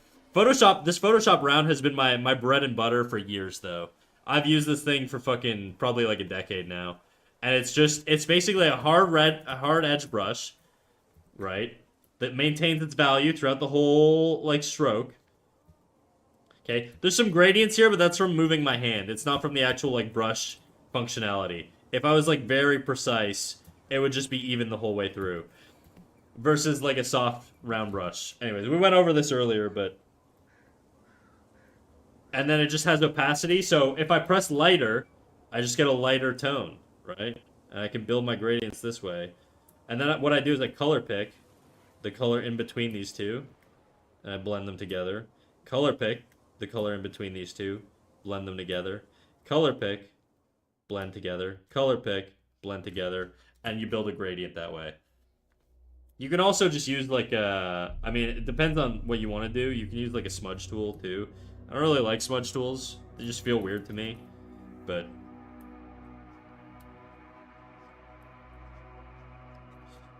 yeah. And so that's what I would do. So I would go through your whole piece doing this and just going back and forth, new layers when I want to try stuff out. If you notice, I have a fucking bazillion layers here, okay? And all of these little layers, all with the exception of the line layer that is like protected and it's its own thing, and I'm not going to touch it because I want to preserve my line layer as best as I can, wherever the fuck it is. I don't know where the hell I put it. It says line. I can't find... There we go. I knew it was here the whole time, guys, okay? My line layer, I usually leave that one untouched. Everything else is just like micro shifts. Look at the difference on this layer. I think I was just sort of adding like a base tone or something. But if I hide that layer, there's like... I don't even know what's going on in that layer. Whenever I want to try something new, I just... Flat is back. Oh, it's back, baby. Whenever I want to try something new, I just fucking... drop like a new layer. It's so easy. It's like the cheat code. The one thing you can't do traditionally. Why not do it? You might end up with 150 layers, but whatever. You'll have a nice piece by the end of it. Did you tweak your pen pressure setting in the app or brush? Nope. Full default.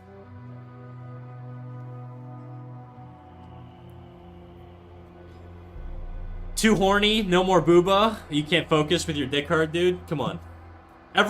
All artists worth their salt can draw rock hard, dude. That's how NSFW artists just make it big. You follow the tip of your cock, and then it'll point you in the direction you need to go, and you just chase it. And if you don't have a dick, I don't know. I don't know what the equivalent is. Whatever gets you slipping and sliding, you know? All right. That's kind of it, really. And then from there, I go in and I basically, my goal now is to make sure that I have a large value transition. Snack, do you want to have the YouTube vids and short notification in the same live notification channel? Maybe we should make a YouTube a YouTube channel. I don't know, like make a socials channel, and then that way I'll make announcements whenever I have a new Instagram post or a new YouTube post or whatever, and we'll do it that way. Most great art was created because of horny. Thank you for doing this, by the way, Dave. I appreciate it big time, because I know my ass is just fucking leaking everything if you leave it up to me. Somebody said something that I want to expand on. Did you tweak your pen pressure? No, that's not it. 1 a.m. was a nice chat. Thank you for the 100 bits, Sid. Damn. Not safe for work artists are always draw with one hand while the other hand's busy doing something else. Yeah, Control Z, dude. Don't worry, focus on your crit. Oh yeah, okay, so now what I'm doing, once I've sort of, and at this point, I wouldn't consider this a stage where I'm happy with it to move on. But once I am at that stage, where my values feel like where I want them to be, or my shadows feel like where I want them to be, now what I'm doing is, once I'm past the design stage, we're going into step 3.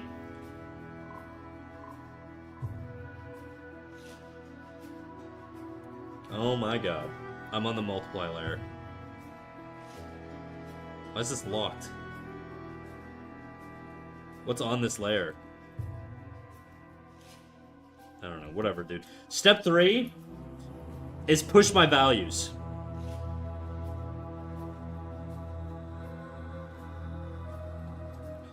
Push my values. What does that mean?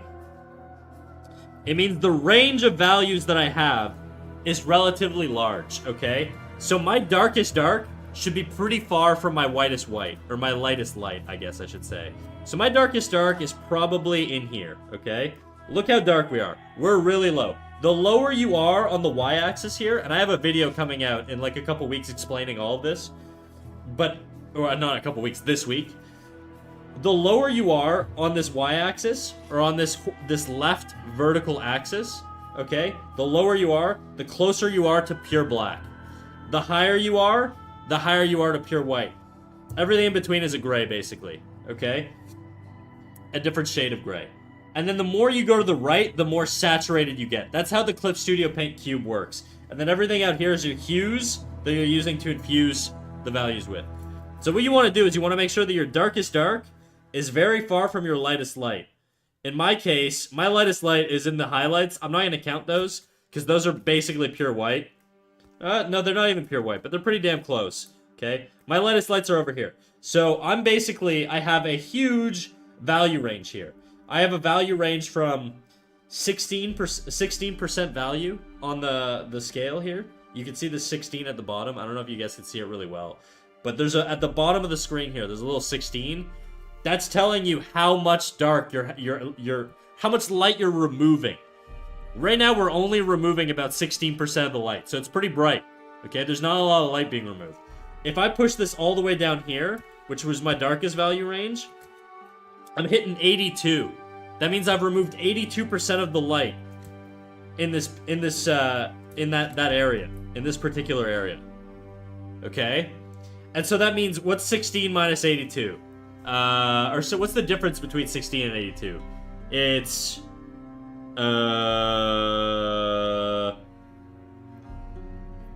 66, okay? So there's a 66 point percentage value difference between my brightest brights and my darkest darks. And that's what I want. I want something about 60, 70, 80 difference, okay? And the way you could check whether your values are working, I'm dumping a bunch of information on you guys right now, okay? But the way you could check your values, make a new layer. I've made a new layer here on the right. Switch your layer to hue, okay? Nothing's happened so far. I added a new layer, switched it to a hue layer type, not normal, hue, okay? Now what I'm doing is I'm taking my paint bucket tool, and I'm adding either a full black or a full white color fill over top. And what that does is you're going to see it's going to change all of the values. Now you're seeing everything in grayscale. So now you can see if it's reading in grayscale. If there's contrast where you want the contrast to be, if there isn't, or if the value ranges are too similar, or they're too aggressively shifted in certain areas, it's going to feel very jarring. The reason your eyes feel a little weird here is because your eyebrows are incredibly dark relative to your skin tone, and it's very aggressive on the eyes. Whereas I think if you sort of gradually built that up, or had a little bit more of an organic sort of shift there in the values, it might read a little bit stronger. A color layer will work also. Yeah, color layer works too. Whatever you want. And so now you can go in and you can be like, okay, well, where do I need more value? And that's going to all come down to sort of how you want to compose the piece. In my case, I wanted this part here on the face to be the most focal area of the entire piece. I want every single thing I do on this piece to redirect you here. From the values, from the colors, from the curvature in her spine, from the angle on the arm. I want it all to basically be redirecting you right here. Look at the arm here. Look how this arm goes straight up like this. Why? Because it's basically an arrow to the face. This knee does the exact same thing. These fingers, they're all going that way, okay? The spine here, it's going this way. Now, there are elements that don't have that, the knee and stuff, but I'm not gonna put all of the detail here, because that's gonna pull away from where I want you to look. So this is gonna be a lot less visually distracting than this area here. Right? So that's sort of what I'm thinking about when I'm doing my compositions and when I'm adding my values. Where do I want people to look? That's where we're gonna have the most contrast. Okay?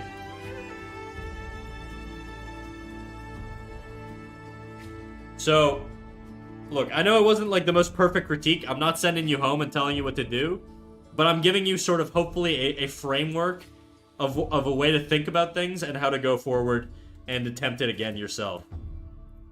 So I'm gonna leave you with that. I'm gonna share this in the Discord, and we're gonna call it a day on that one. And then I'm gonna delete this.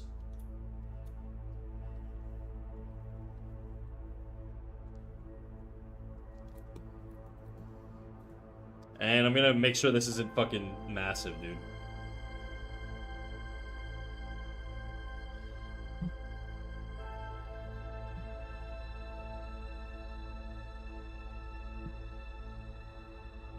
Oh no, this is more than what I can do by myself. Thanks. No worries, dog. Okay, now I'm gonna read some messages because I've been ignoring you guys, okay? I'm coming back from the milk store. What do we got?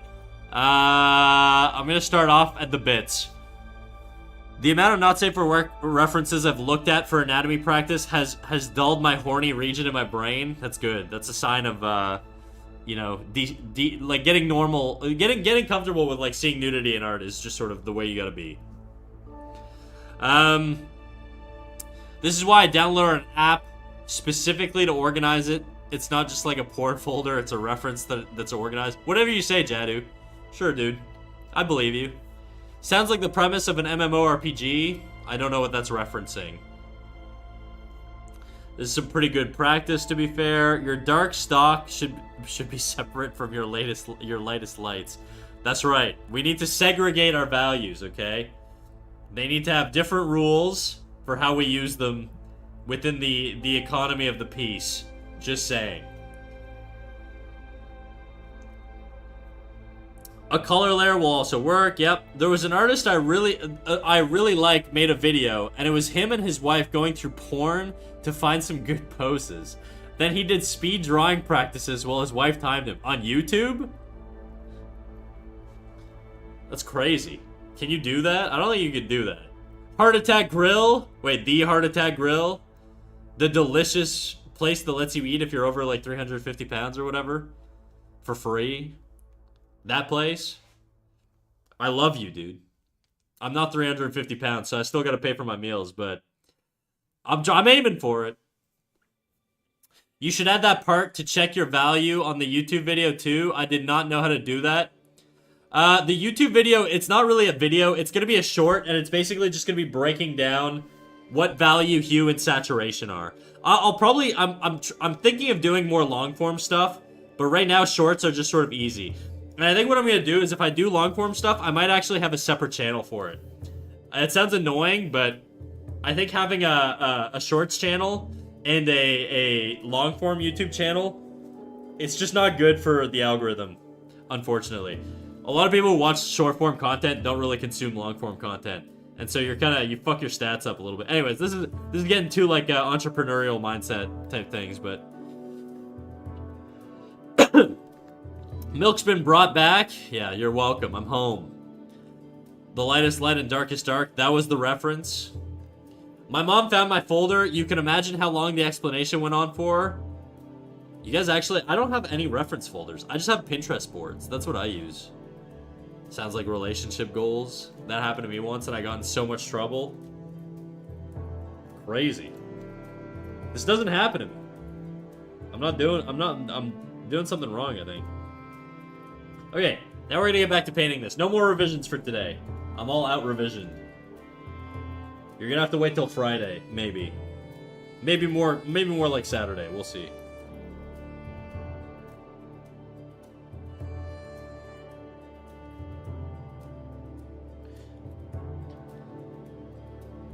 Too much AI on Pinterest for me personally. They have an AI button, dude. You can just press the AI button, it'll stop showing you AI. They like implemented it like a month ago or something, and it works.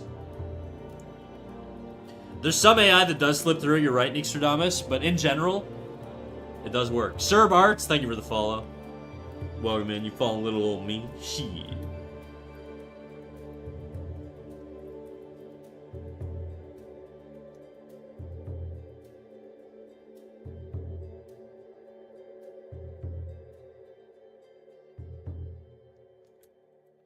Now, I'm going real dark with the leg here. Again, I don't want it to distract from the face. My concern right now is that it's just not very appealing. And I think I could go more saturated on the shadows here.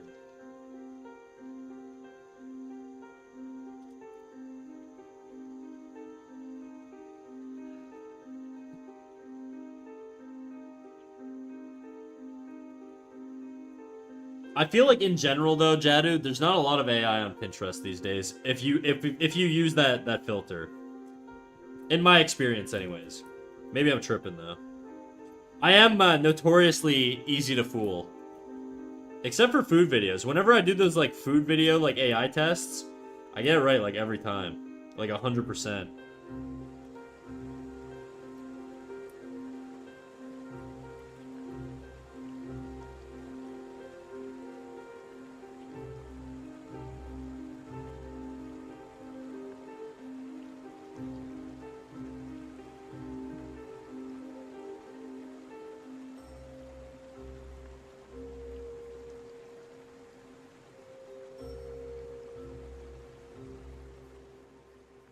I'm gonna push my saturation a little bit here.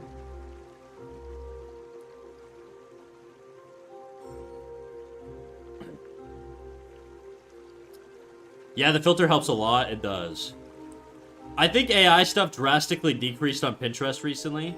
I think it's just because they implemented that AI filter, and so there's probably people posting less AI stuff because it gets less traction, maybe. I don't know.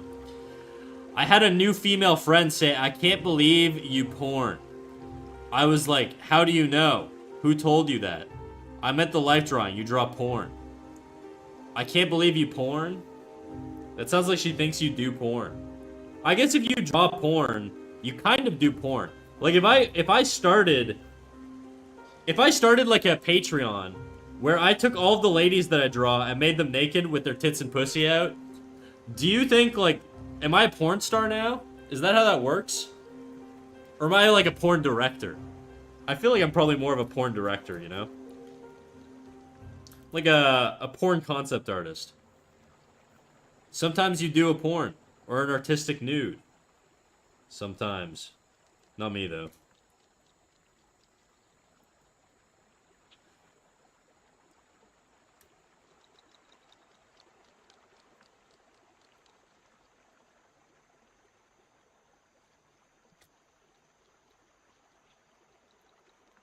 You guys draw a lot of porn? Show of hands, how many of you guys have secret alt accounts where you guys draw porn? Let's hear it. I know you guys are freaks, don't lie to me. I mean, if you didn't have a reference folder at least once, can you call yourself an artist? I don't have a reference folder. I've never had a reference folder. Saving individual JPEGs is such a pain in the ass. I would much rather just have a Pinterest-like board.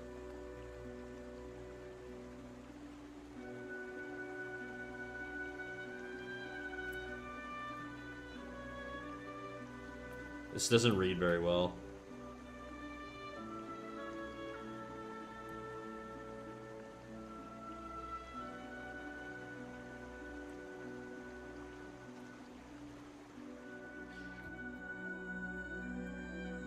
I think this top lid needs to be a little thicker.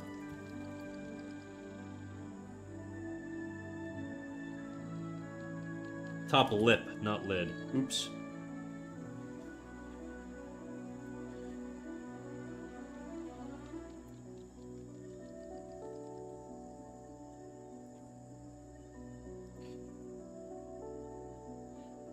I'm still a baby in digital art, so no alt account yet. Hopefully in the future. I don't have an art account, or an alt account, so... What you guys see is what you get, unfortunately.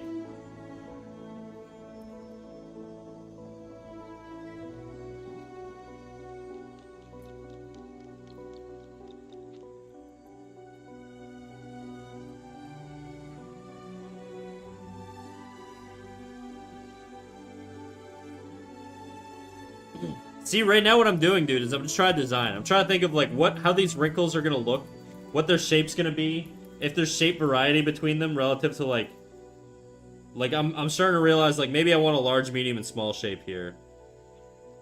This being the large, those being the medium and small. I feel like that'll help the readability, or appeal. Design and everything.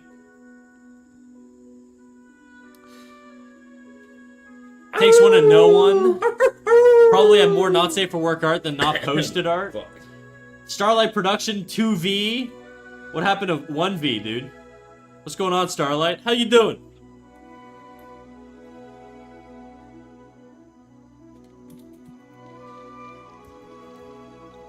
I'm still a baby in digital art, so no alt account.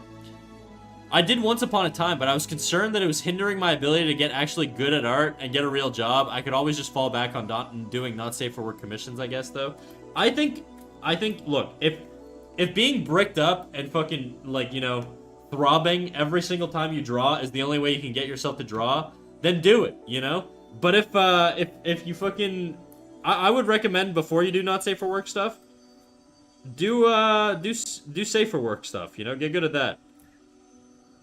I just feel like there's more carryover into, like, more opportunities in life. It depends on, I guess if your goal is to only be, like, a not safe for work artist, then sure, but... I don't know. Do whatever you want, I don't care. The fuck, I'm an internet man, doesn't matter. Hey Jadu, you guys know each other?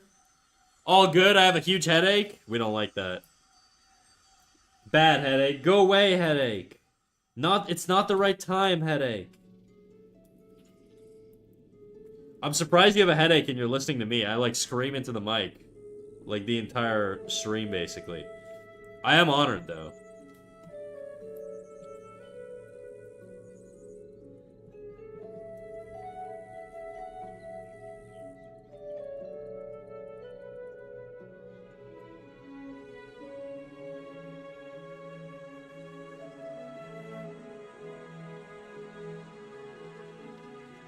Yeah, she's the real one and a great artist. Base, dude. And watching with a headache? I'm honored. Any friend of Jadu's is a friend of mine, okay?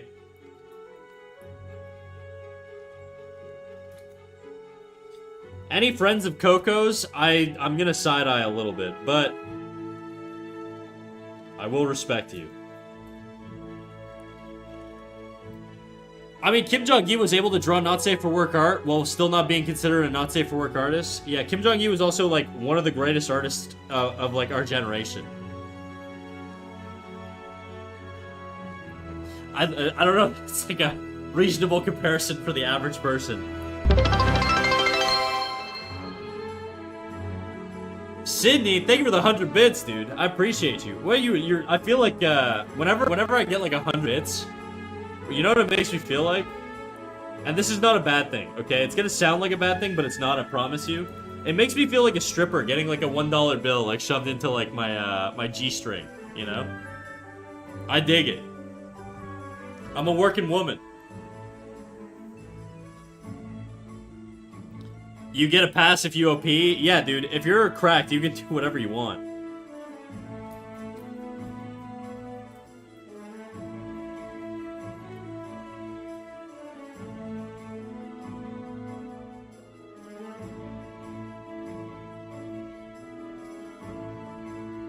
Why are you smack talking my friends though? They don't let you watch porn, dude, or draw porn or whatever. I don't want no prudes in my life, Coco. It's 5 a.m. right now and I'm on my bed, but I'm gonna go apply what I learned right now. Fuck my sleep schedule. No. Sleep, dude. Because the thing is, I just taught you all this shit, so now when you sleep, it's gonna stick so much better. And you can always just come back to the VOD tomorrow. My VODs are publicly accessible, so they're not going anywhere. Trust me, sleep. You know, if you reach true greatness, you're able to draw boobs and people are more astonished by the line quality and artistic value than the actual boobs you've drawn. I feel like I'd get a lot more followers if I was just drawing tits all the time, but... maybe one day I'll do not safe for work stuff, but for now, it's not really an interest.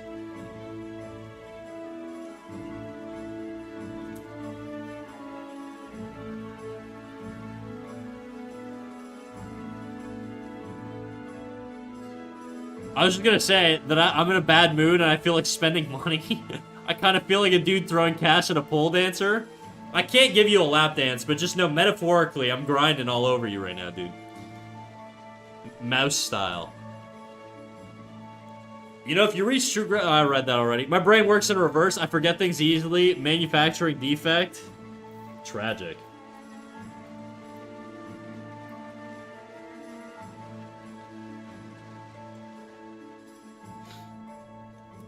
This perspective feels weird. Thank you for the 100 bits. Do a jiggle. Here you go, Sid. These titties are dedicated to Sid, dude.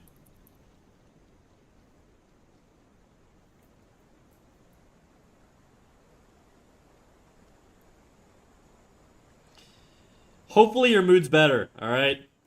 I don't want you having a bad mood.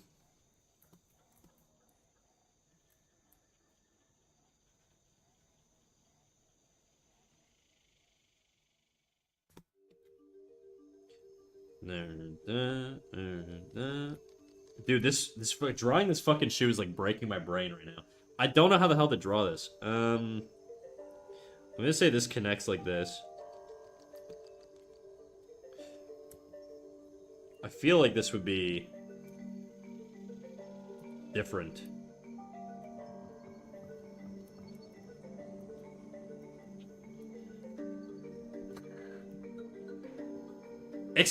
Expect more critique drop-offs? Sure, dude. Do your thing.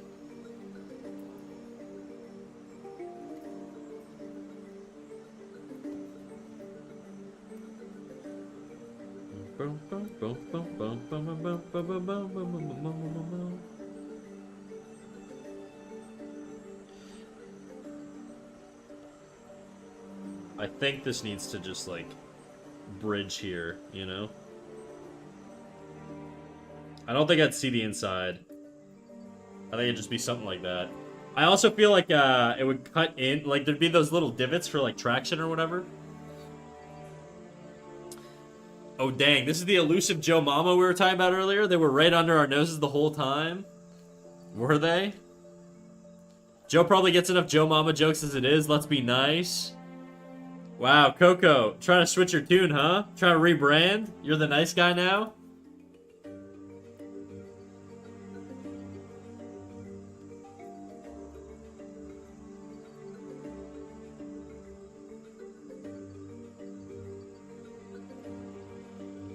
Let me see. Something like that, maybe.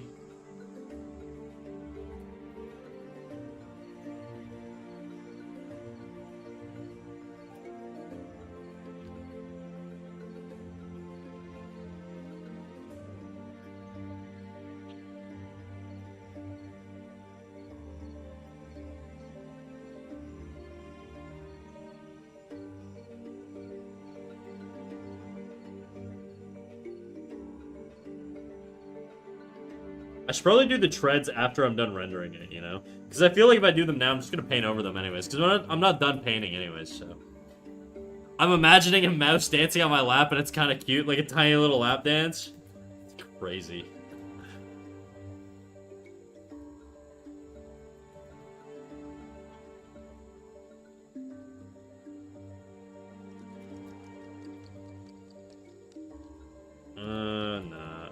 I need that to be a little bit more like that.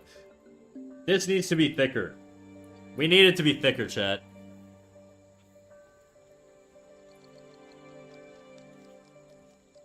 My mustache, speaking of thicker, dude, my mustache is getting really fucking thick. I'm like to the point where I kind of want to like shave it because it's getting like it's like weighty, you know? There's some heft to it.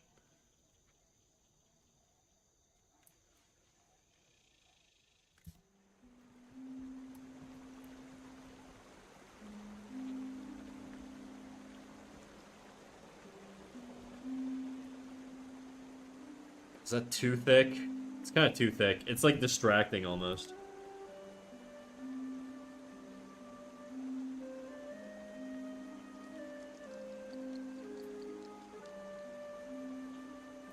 Up here, it's not thick enough, though.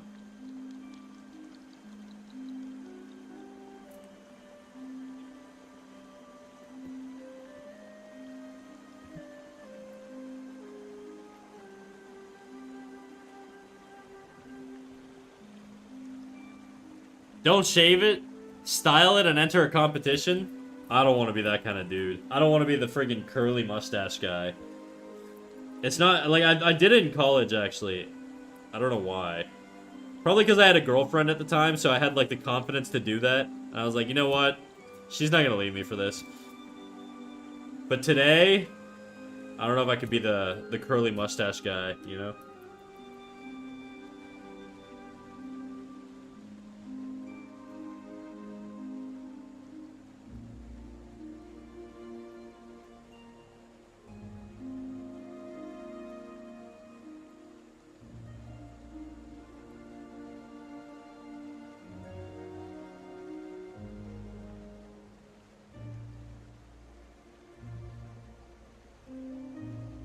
That's why I've always wanted to do, but I'm stuck with this infinite goatee. It'll grow really fast, but immediately stop the moment I hit goatee form. Really? Yours just stops growing? I could just fucking grow my facial hair forever. I can't grow like a full beard, but I can grow a gnarly goatee. I don't want a gnarly goatee though, you know?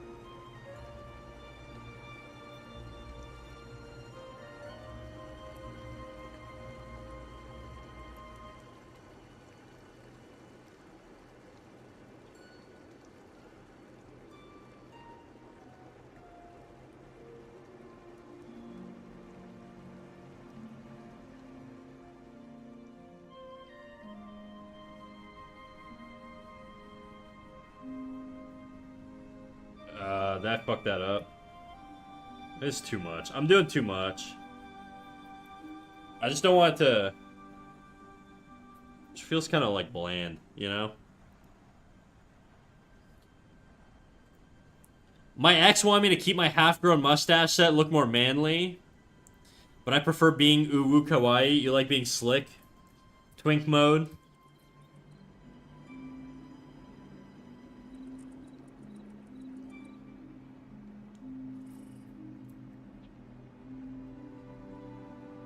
I mean, I'm pretty sure I've got some minoxidil somewhere around the house, so maybe I could try to grow a full beard. Yeah, just don't kill your cat. It's, like, incredibly toxic to pets.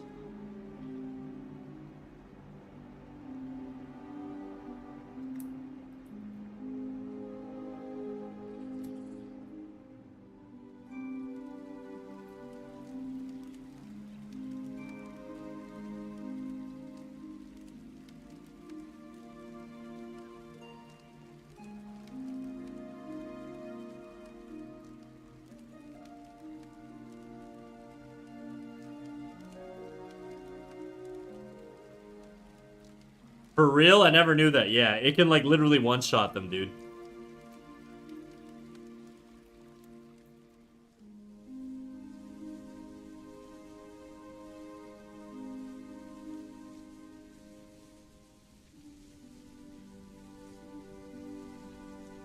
Jedu isn't a pet. Just because he wears a collar doesn't make him a pet. Quit projecting. Stop talking about yourself, dude.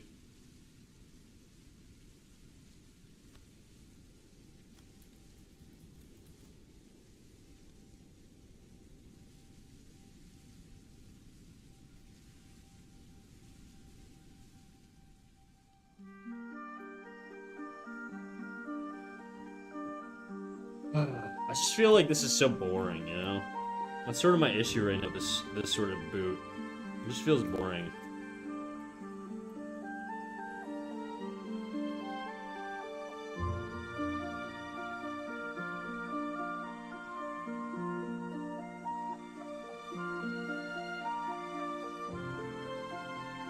You know me too well, Snack. I know.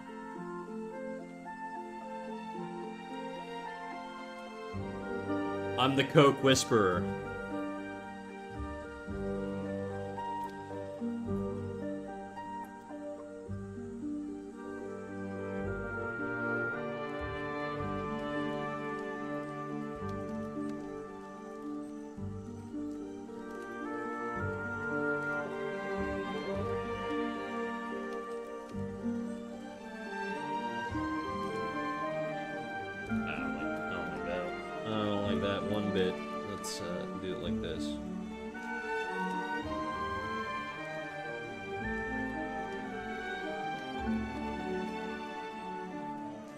Fucking mess, dude.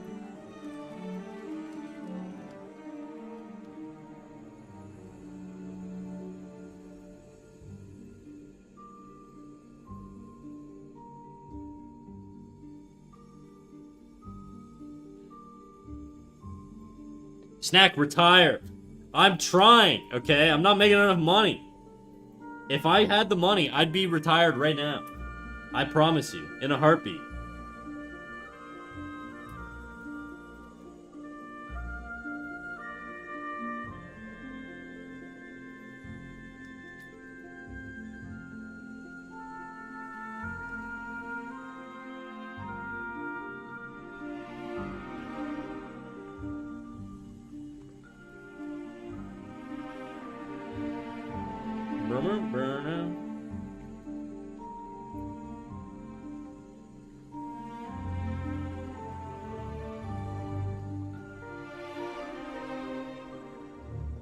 Oh my god, we should totally go on a walk together.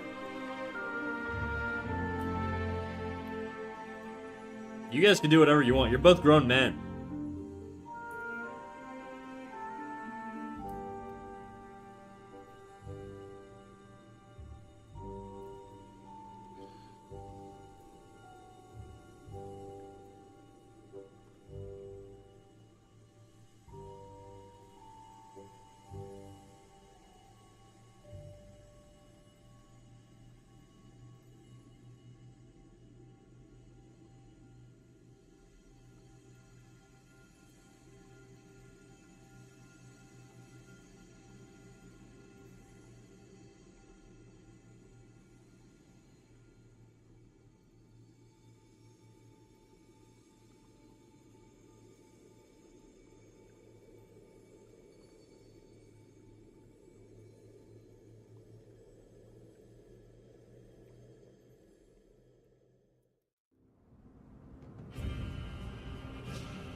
Not gonna lie, I really enjoyed the junk food that I had up to the point. I finished it now, and it's feeling like the heaviest thing I've ever consumed in my life. What'd you eat, dude?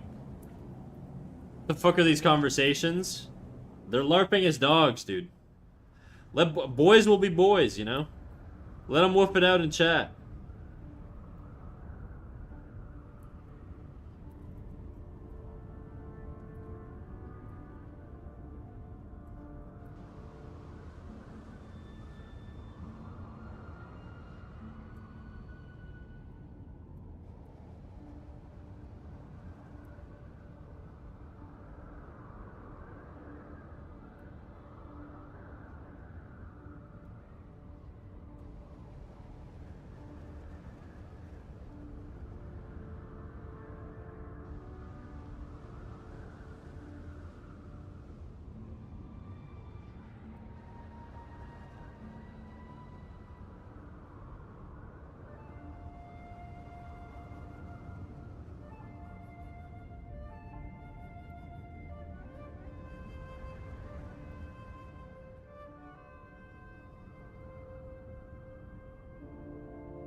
I think I did too much.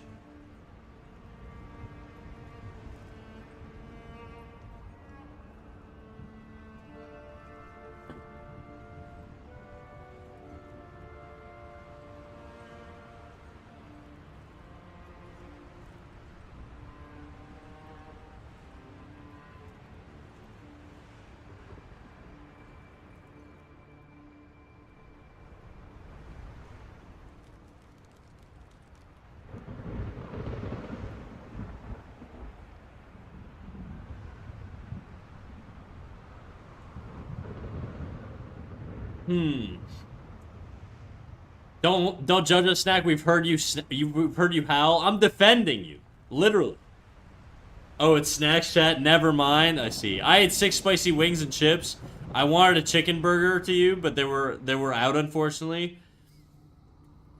You only had 6 wings, dude. You're making me hungry. Now I want to go eat like shit.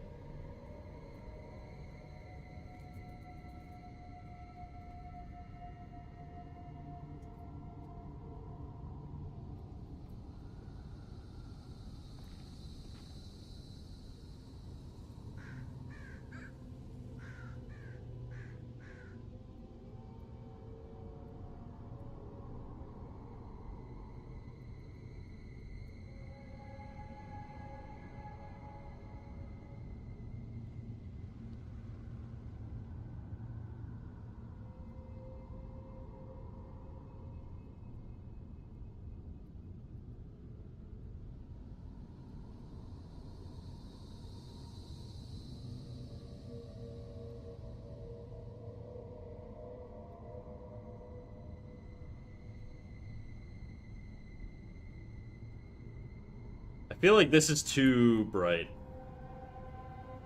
Just gotta tone it down a little smidgen.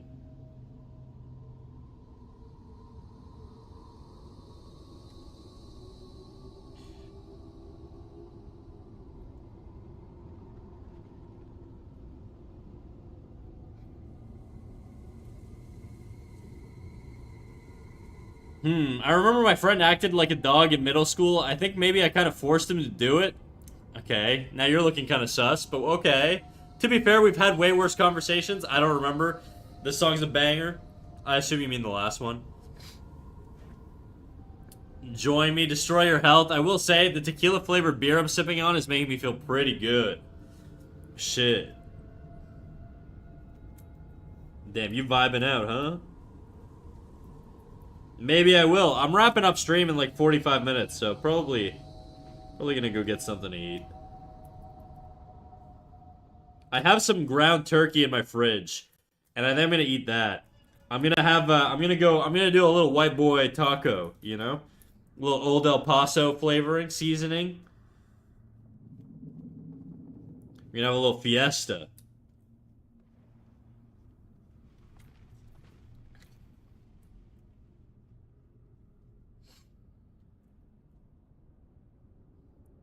What's tequila flavored beer?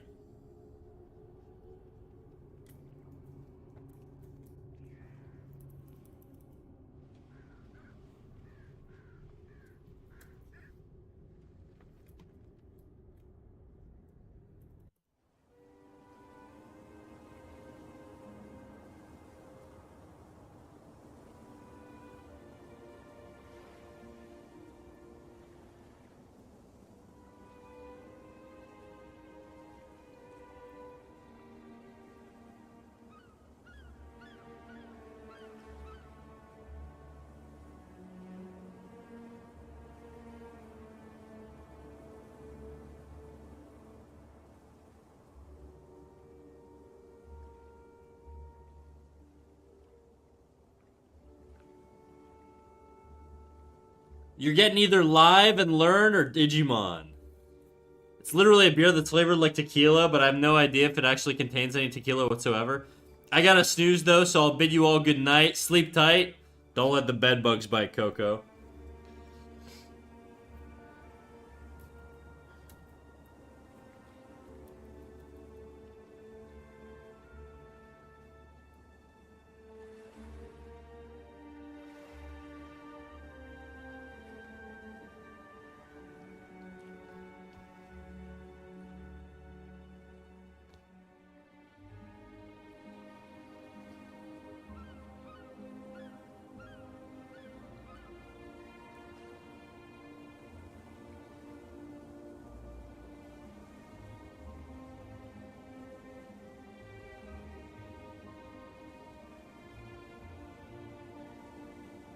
Coco.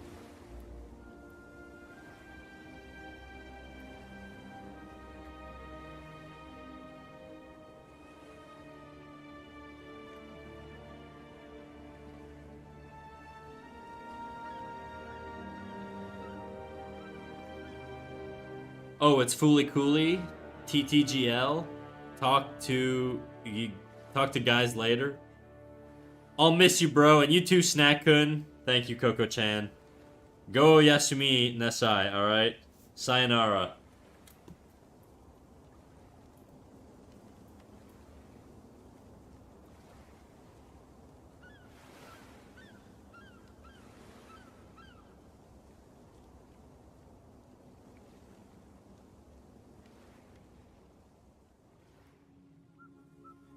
I think we're gonna go basically pure black up in here.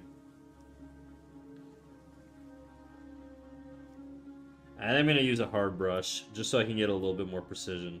Like, I mean, not a hard brush, but like a thinner pen brush.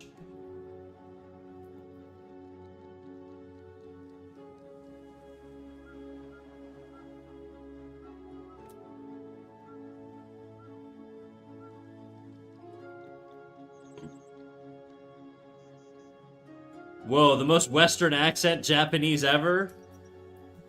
Have you ever heard that guy who does like the Toronto accent, but he speaks Japanese? Wagwan Kroski.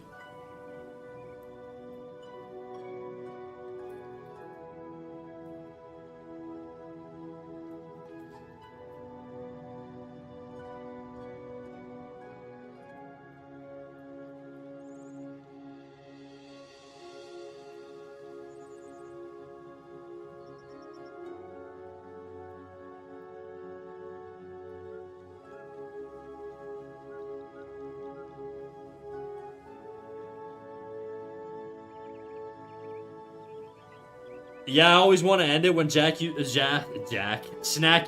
Japanese words. It'd be so funny if there were words in the lemonade stand and huge letters on the sign and you actually didn't serve any lemonade. Tomato flavored lemonade. Kamichiwagwan Kroski-kun. Not much.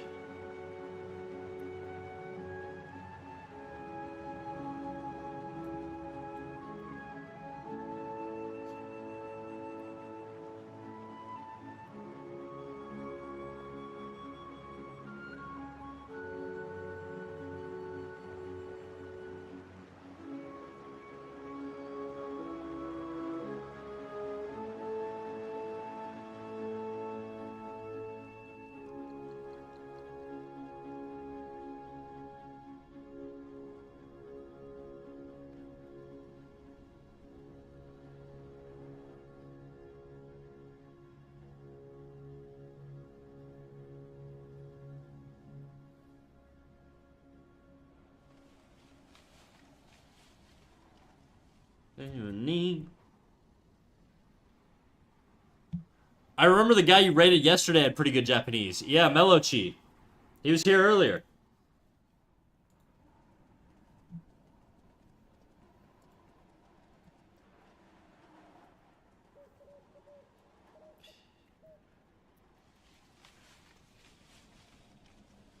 I'm really struggling with my edges right now, dude. Having a hard time edging.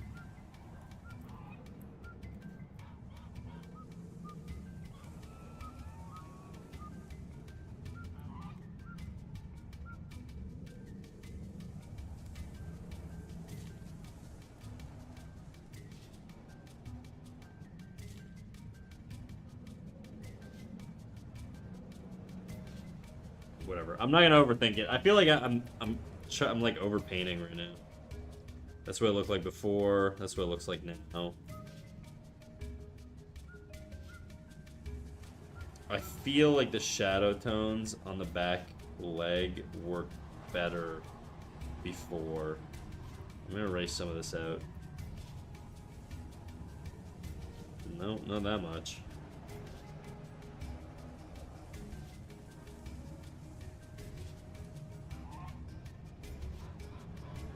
I just want darker values back there. Just a little bit more. Your dick is big.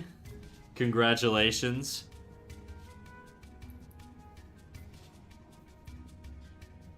Bro, I'm a recovering weeb. You can't slip things past me. I know you want me to read that out loud. You're clipbaiting. Watashi no chinchin wa oki desu. Chinchin is a very funny word for penis, by the way. The Japanese really know how to do funny words.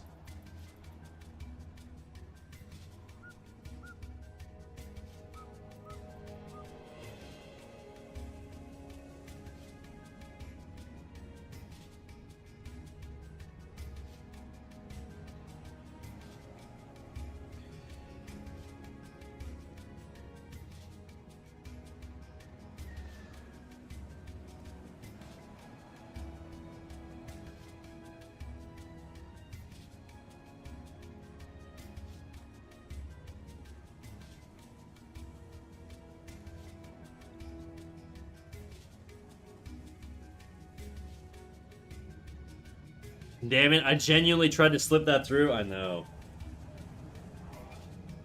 You can't fool the master, dude.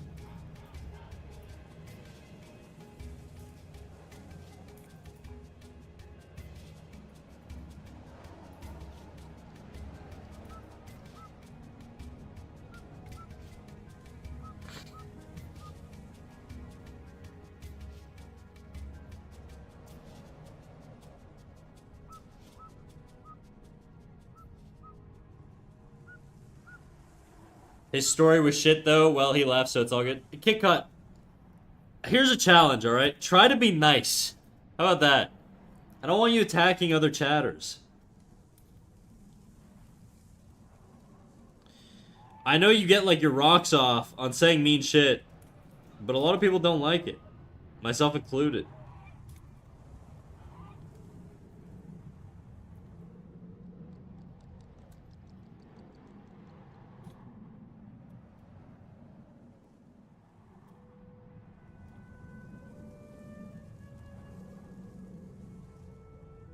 I'm always nice? Uh-huh.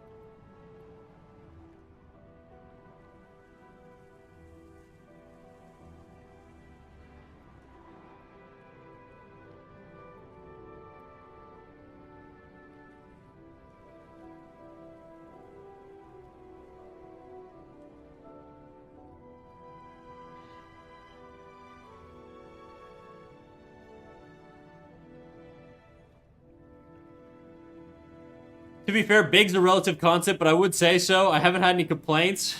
I'm glad you have a huge dick, Jadu. I'm very proud of you. If you were my son, I'd be even more proud.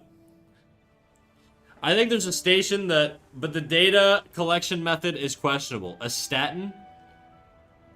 Oh, like a fucking, some sort of, like, genetic thing or whatever. Like, in most studies, people were just asked about their size. Of course, they'd exaggerate it. Which is kind of tragic, because isn't the, like, a global average, like, in the mid-5s or something?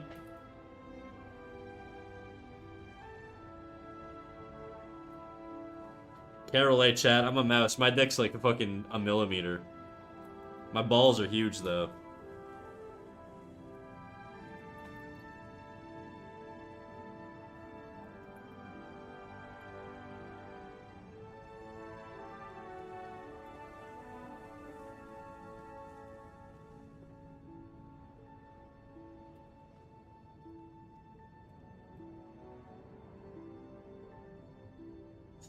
I feel like this needs a more interesting shape, you know?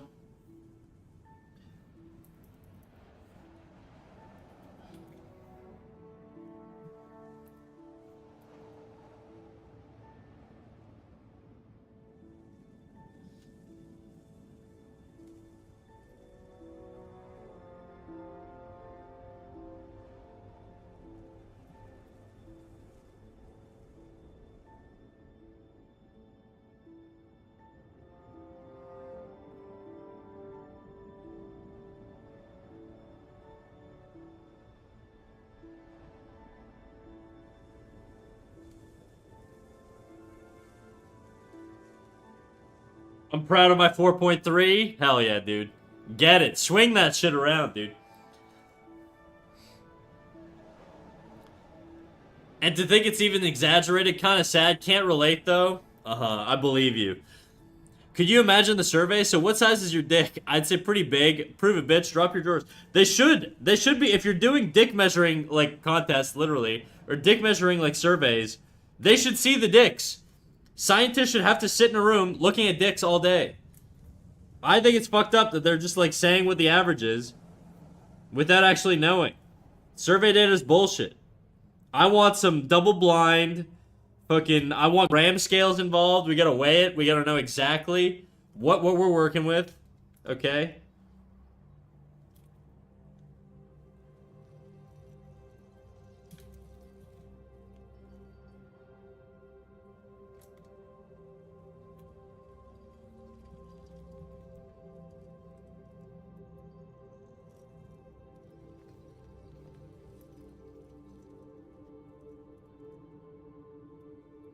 I'm gonna shift the hue on the...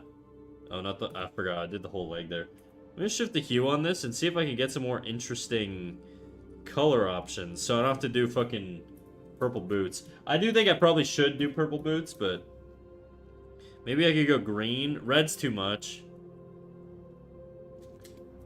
Yeah, she's too green if I do that. I just feel like I don't like that it's like the same color as like the shirt. It's not very interesting, you know?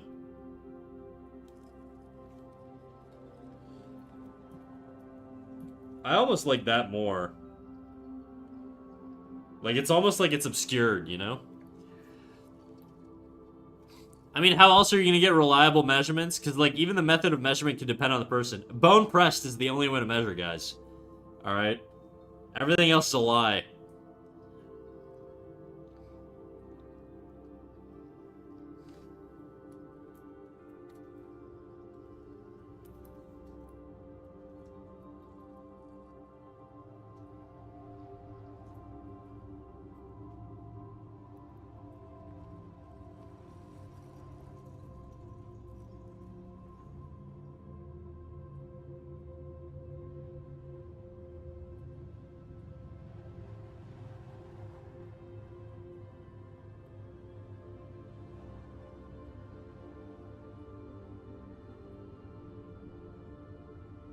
No, it should have been me, not him. I agree.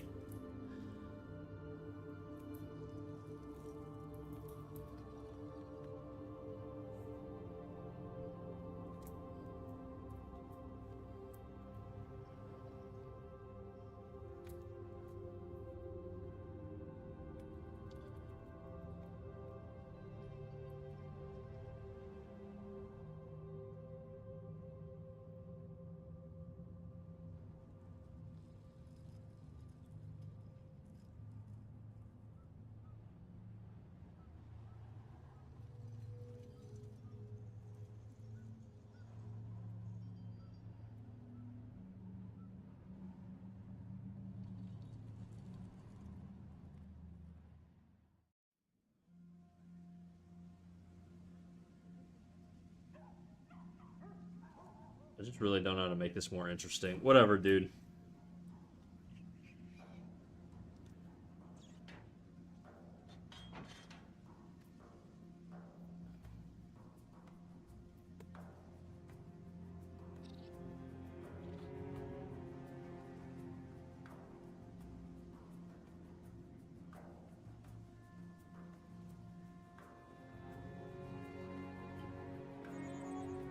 By the way, Mr. Streamer, I think being mean sometimes adds some spice to life. Like, always being nice is kind of boring, no?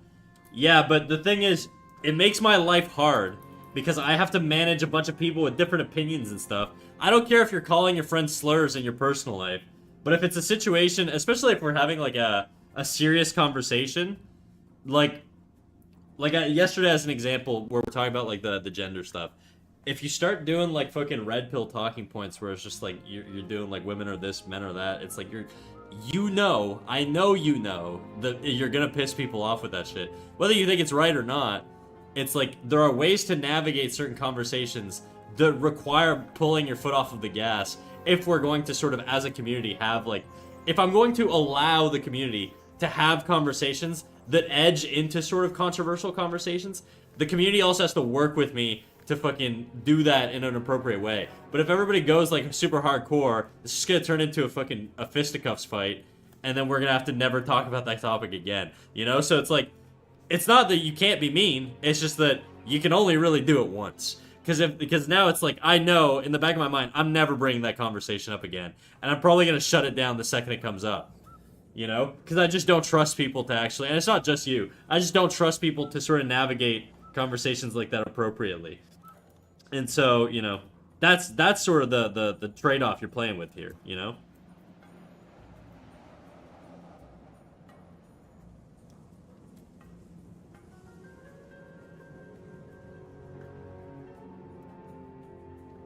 I love being consensually degraded sometimes, but time and place. Yeah. Kid Cut's your man, then.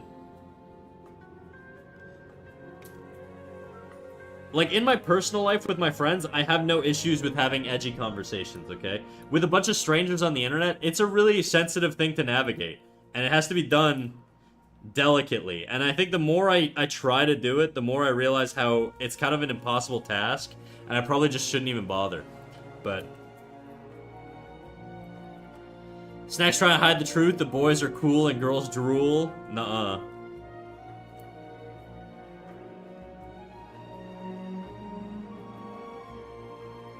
I also am very conscious of the fact that I don't want to become like just a community where the only people who feel comfortable are a bunch of like edgelord bros. I want like the community to sort of have like a diverse group of people, you know?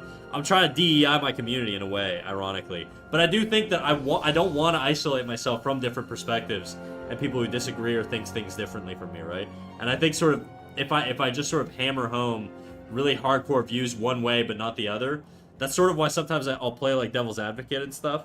I don't know. But I do feel like as time goes on, I'm probably just going to stray away from having those types of conversations because I just don't know that it can actually be done in a way that doesn't end up hurting people or offending people or whatever, right?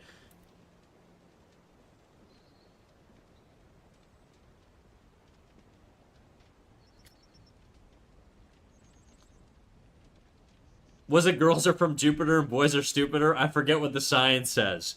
That is the science. You managed it well enough yesterday?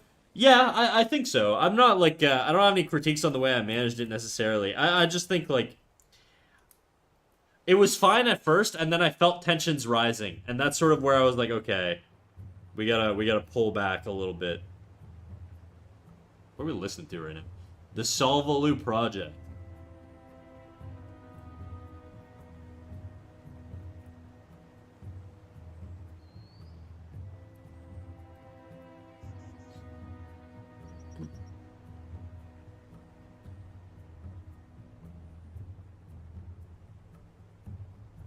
Boys are autistic and girls are schizophrenic. I think that was the topic. See, I think, like, I don't know. The thing is, like, those are jokes. I get those are jokes. But when tensions are high, it's really easy for people who are, like, very on the edge of being rage baited to get rage baited by shit like that, right?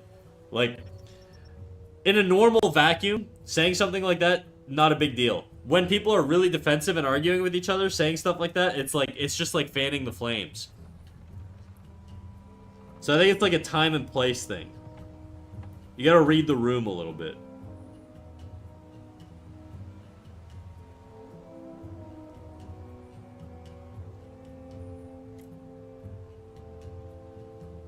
Is this too much?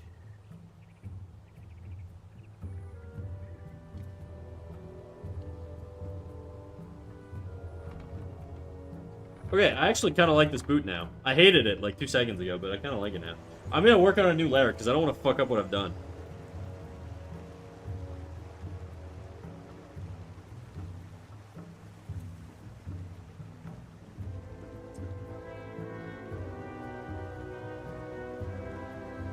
But that's the point of rage bait. No. No. Because the thing is, I don't want my community to be a rage bait community. Look, I don't care if you want to go on Reddit and fucking troll a bunch of people or like you want to own the libs. I don't give a shit, dude. You can do that in your personal life, you know? But in my chat, I don't want that dynamic here, okay? So that's the difference. That's the contextual difference. That being said, I don't think it was like crazy hostile, but I definitely felt like tensions were rising, which is why I sort of like shut it down a little bit.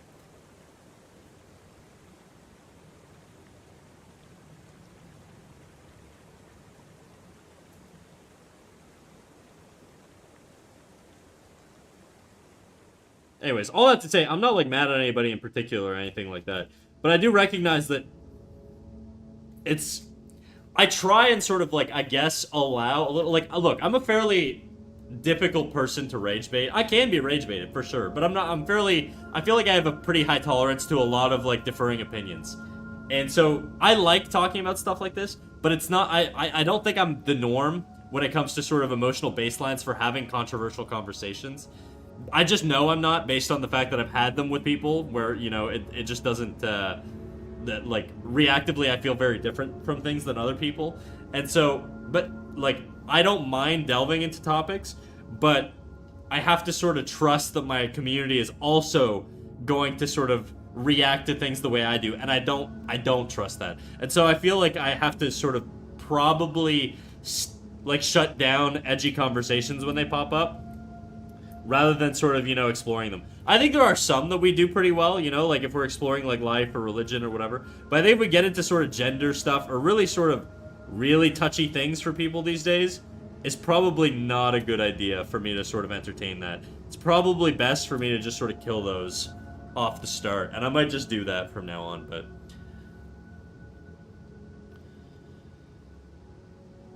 Rage bait should have stayed. I pour milk before my cereal. Yeah, that would have been that fucking you've gotten people banned if somebody said that. To be honest, I've never understood the point of rage bait. Like, I get why articles and websites do it. Anger makes people want to engage with content for some reason. But why would someone spend a good chunk of that day trying to piss people off? I mean, it can look. The reality is, it could be funny if you're like if you get a rise out of someone, especially if it's a stranger that you have no emotional attachment to, and especially if it's a stranger you have no emotional attachment to that has differing views from you that you think are actually like abhorrent.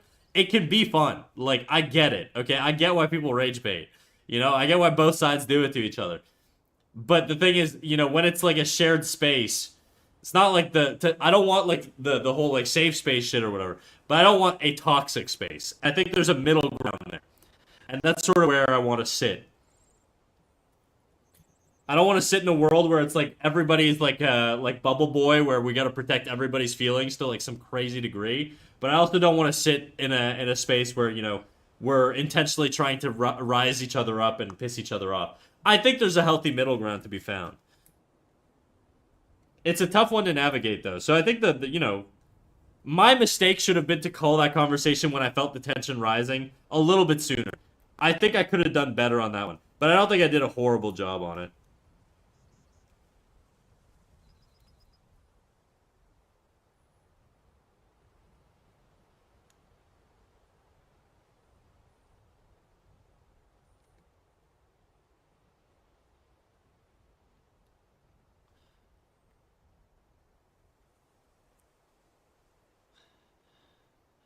It's the satisfaction of pushing the right buttons. Like, imagine you have an old machine that's not working and you fixed it, something like that. Yeah, I know. It's like, it's basically the evil version of being emotionally intelligent. That's like what it is. It's basically like weaponized emotional intelligence, because you know how to manipulate people because you're cognizant of their emotional state. But at the same time, it's not like actually emotional intelligence, because if you were, you would have a better understanding and a deeper understanding of how you're impacting somebody on an empathetic level. So it shows like flaws and a weakness in your understanding of like other people in a way, which is not a good thing, you know? Even if it's funny, it's still sort of it shows a blind spot. I'm definitely missing context on something that happened. Nothing too crazy happened. We just kind of got into a conversation yesterday, and then it devolved into sort of like having a discussion around gender and sort of generalizations between both sexes, and people started getting a little bit heated. I really exaggerate. I don't think it was that crazy, but I do feel like there was mild tension building, and I think I killed it right on time. But I think I could have killed it earlier. Yeah, those things can be touchy. They can be. And the one thing that's interesting is when I first started streaming, because of my personality, I really expected me to not have... I really expected just like a pure dude audience. I'm going to be honest. I thought my audience was just going to be a bunch of shithead bros.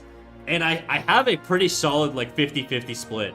And I like that. And I want to maintain that. And so I don't want to turn this into like a full-on, like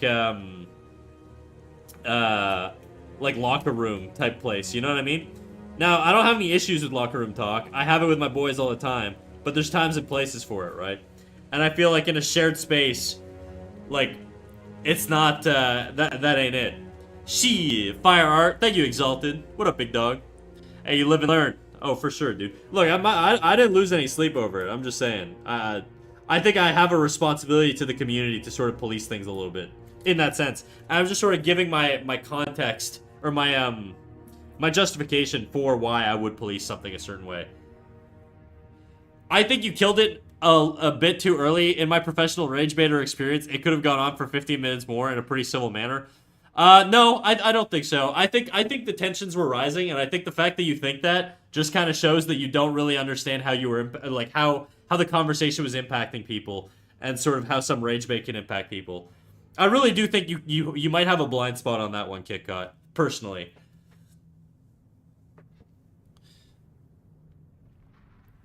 I think at the end of the day, you're maintaining the community you want, and if people don't like it, there's the door. Yeah, basically. I genuinely felt like it was pretty chill. Honestly, one of the things that upset me the most about the Red Pill Manosphere shit is they kind of reinforced the emotional stunting that a lot of young boys experience. And it's one of those things I've always wanted to talk about more openly. And I feel like yesterday was probably the first time it happened naturally. I am pretty stupid, true. Yeah, I think that's sort of like the thing I was trying to push through. I do feel like a lot of guys really struggle, and we're jumping back into it now, okay? But I think the having given my sort of like little caveat speech, I think people understand where we're coming from on this one. But I do think guys kind of do have issues around emotional maturity, and I don't know that. I don't know. It's a hard one to navigate, and without throwing out generalizations, right? Because that's sort of the thing. You run into the situation where you're like, well, all guys are like this. Well, not all guys are like that, and not all women are like this or whatever. But when you have these conversations, there's 7-8 billion people on the planet. You have to generalize to a degree, because if we start tackling every niche case, then we're just gonna never we're gonna never actually have any sort of substantive observations to discuss, because there's always gonna be an exception to every rule, right? Isn't the Red Pill just the closeted gay club? Well, I don't know. Maybe. A lot of them are actually genuinely gay, though.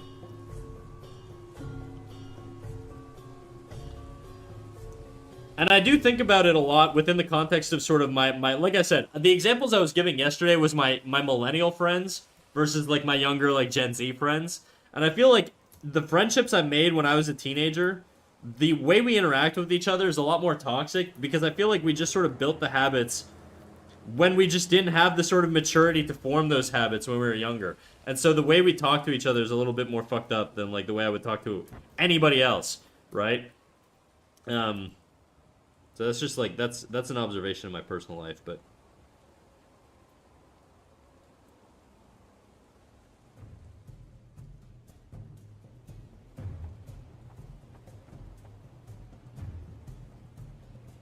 ooh, I want that. I don't want that. Dude, I want McDonald's right now. I kind of want McDonald's pretty bad, I'm not gonna lie. I just gotta, like, I feel like I got a whiff of McDonald's. Maybe I'm having a stroke.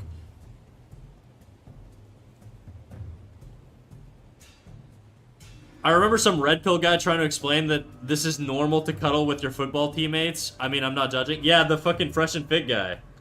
It was, Fresh. Wasn't he saying it's, like, totally normal to, like, be naked and sleep in the same bed with your boys or something? It was like, he was saying it's totally normal to, like, giggle and cuddle under the blanket with your homies. And look, there's nothing wrong with it. Is it normal? Does every guy do that with their boys?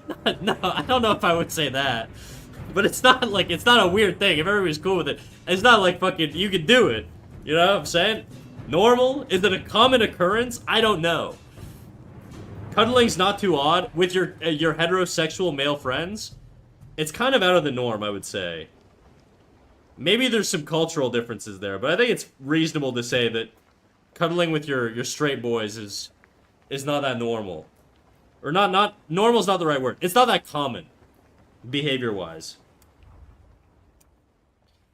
I played hockey and never cuddled with my teammates. Yeah, you didn't play at a very high level, I could tell. Those boys get down and crazy.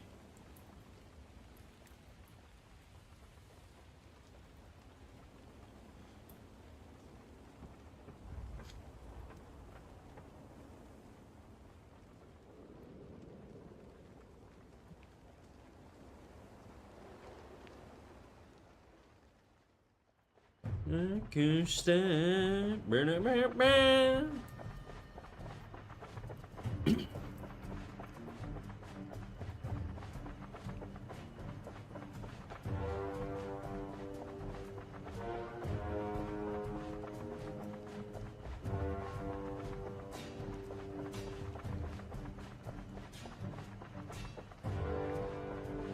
Does it look a little too intense?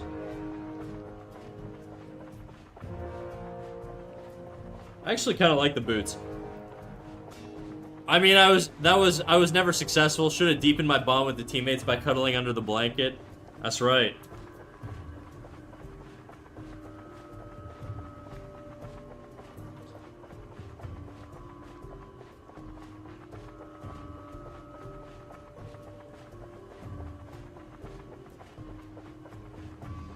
What I find interesting is back in the day, there was like a more fuzzy boundary in the concept of sexuality. Like the Romans were fucking and sucking all day with the homies, and it wasn't considered gay.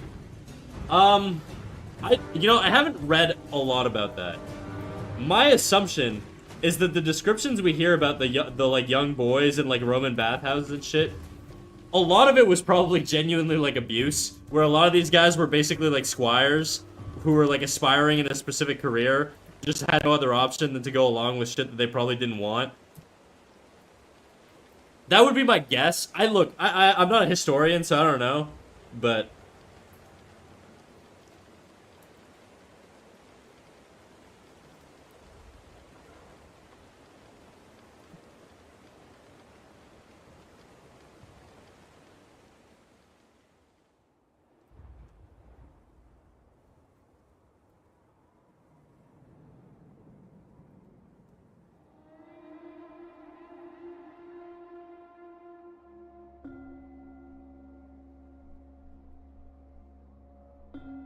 I think they called them fallows or something. A lot of it was underage boys and old men. Yeah, and I think a lot of them, they were like basically employees of like a lot of the guys. That's sort of how I understand it. Was like a lot of the Roman legionnaire shit was like was not like fully like consensual stuff.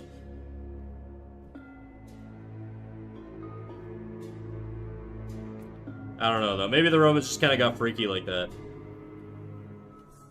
The Japanese did it as well, actually. There was like a concept of a third sexuality that young boys grew into while they were teenagers. There were squiring with an older samurai. They would also have, they would even bone the samurai and have a wife, and it was considered straight to do. Yeah, I can believe it. I feel like there, a lot of like cultures sort of have like traditions like this. I know like in indigenous cultures, this is not like a sex act or anything, but a lot of like people who like were trans in those cultures, I guess there were no like hormonal treatments back then, but people that sort of existed in that space or had that like that mentality, they were deemed as almost like shamans that were sort of like a bridge between the sexes, almost like they could communicate like diplomats essentially. They were like tribal diplomats between genders, which I think is like an interesting concept. I remember visiting a Greek shrine ruins, and there was some dick statues, but well, it was only the balls. Tragic. Yeah, the twin spirits. Okay, that's what it is.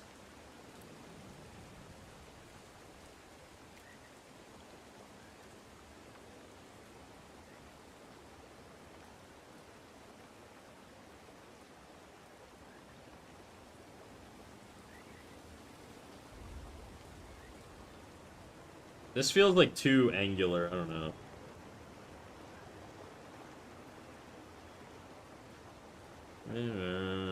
I should save this. How does this look like without a background? Warning, guys, I'm about to flashbang you. Ugh. That's like really dark.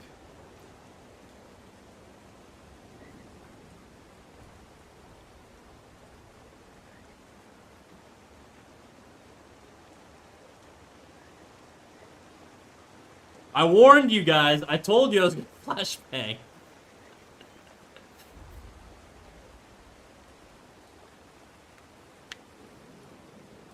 I don't know if this old samurai young boy combo is about sexuality, more about power. Who knows, man? I don't know. I feel like we can only speculate. Maybe there's some like diaries that like depict it. It's really hard to tell with like historic stuff just because you weren't there. There's no like nobody was like vlogging about it, you know?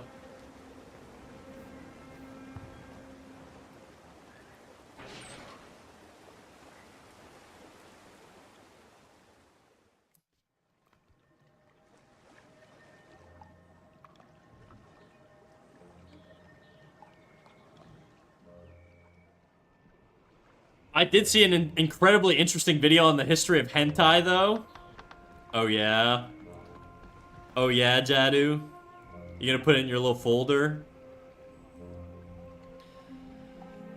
I don't know, as far as I'm aware, it was considered a normal thing to do, but it's not like I did a ton of research on the sexual habits of ancient samurai.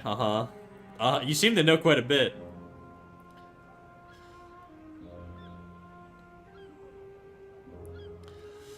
Well, also, high-key, back in the day, a bunch of Catholics broke the dicks off of statues because they thought it was gross and nasty. Those friggin' Catholics, dude, they're so quirky. They get up to a bunch of crazy shit, don't they? It's my people. I'm Christian Catholic. Did you guys know that? I'm baptized. I've done literally all of my sacraments. I could be married officially in a Catholic church. I have got my communions. You know, I've done it all. Confession, all of it, dude. I'm a freaking OG, dude. I'm going straight to heaven.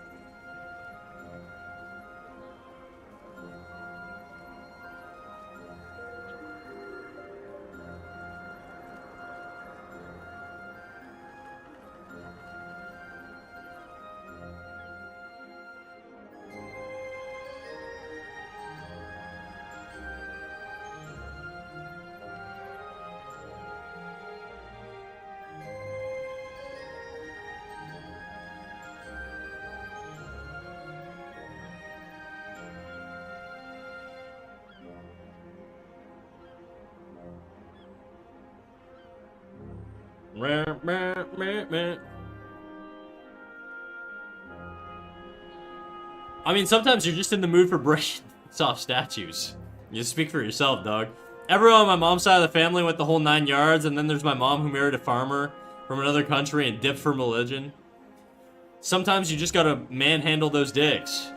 Tell them. I'm gonna be so real, 100%. It's an educationally informative and interesting video that discusses the politics of Japan, stringent societal norms, how stringent societal norms were, and a number of people pushed back through various forms of media, including hentai. And it was on YouTube, so it wasn't even not safe for work, although I'm pretty sure it was a not safe for work Patreon version. Oh, wow, okay, well, sure, whatever you say, dude. I believe you. Chat, we believe Jadu, right?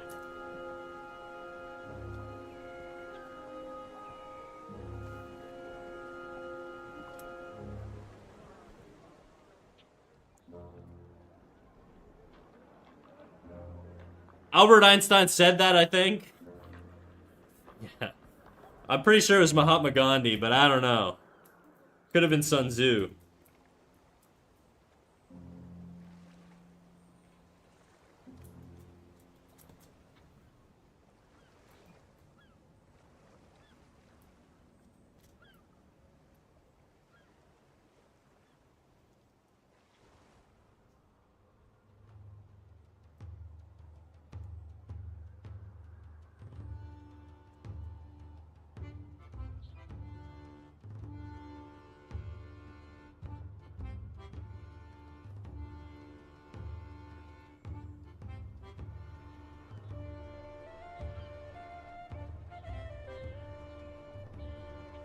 I kind of want to do something a little different on the front here. I don't know if it's working though.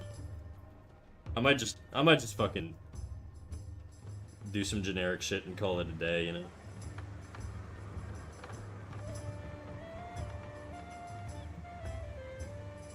know?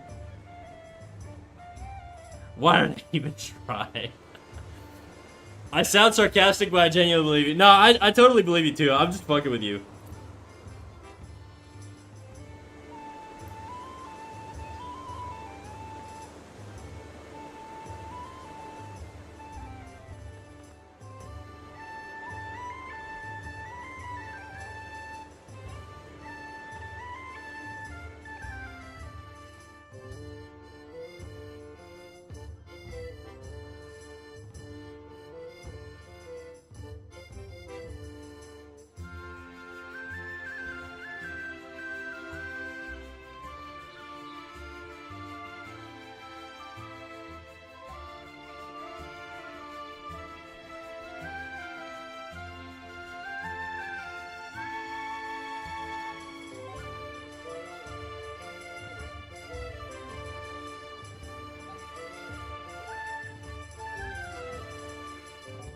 I wonder what layer of irony is this. I don't know, dude. Not gonna lie, this is why I love this stream and chat. Amen, brother. And on that note, I'm gonna get ready to raid out. I don't know who to raid. Don't want to do someone new.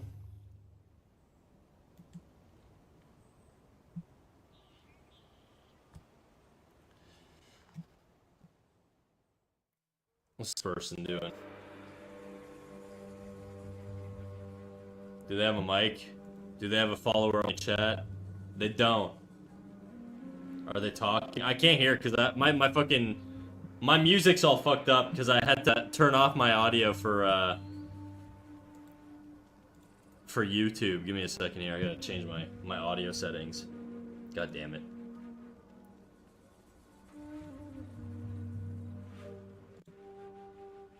Okay, now I can hear the frickin' Guild Wars 2.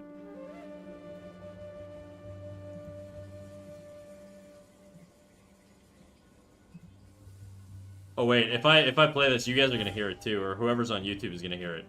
Let me get rid of that, actually. I don't know if this person has a mic. I'm just gonna assume they don't, because I don't see their PNG tuber yapping.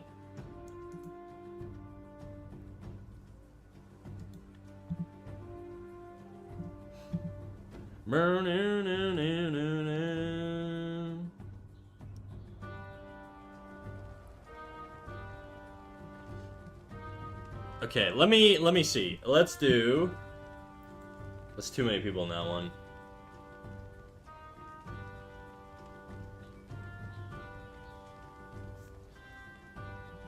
What's this chick doing?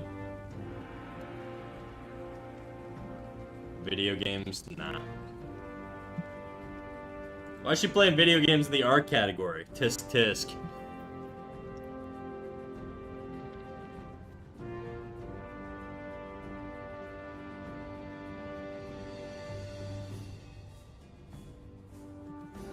No mic.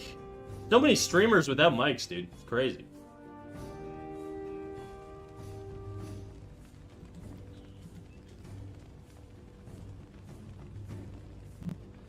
Okay, this is 3D modeling. We're gonna rate him. He's kind of a bigger channel, so he's probably... We'll see how it goes, but... How do I spell his name? Alright, guys. You guys know the deal. Amanda. I'm gonna rate Amanda, but she's gaming in their category. That's who I was gonna rate originally, but I see her playing video games. I could switch my mind, but...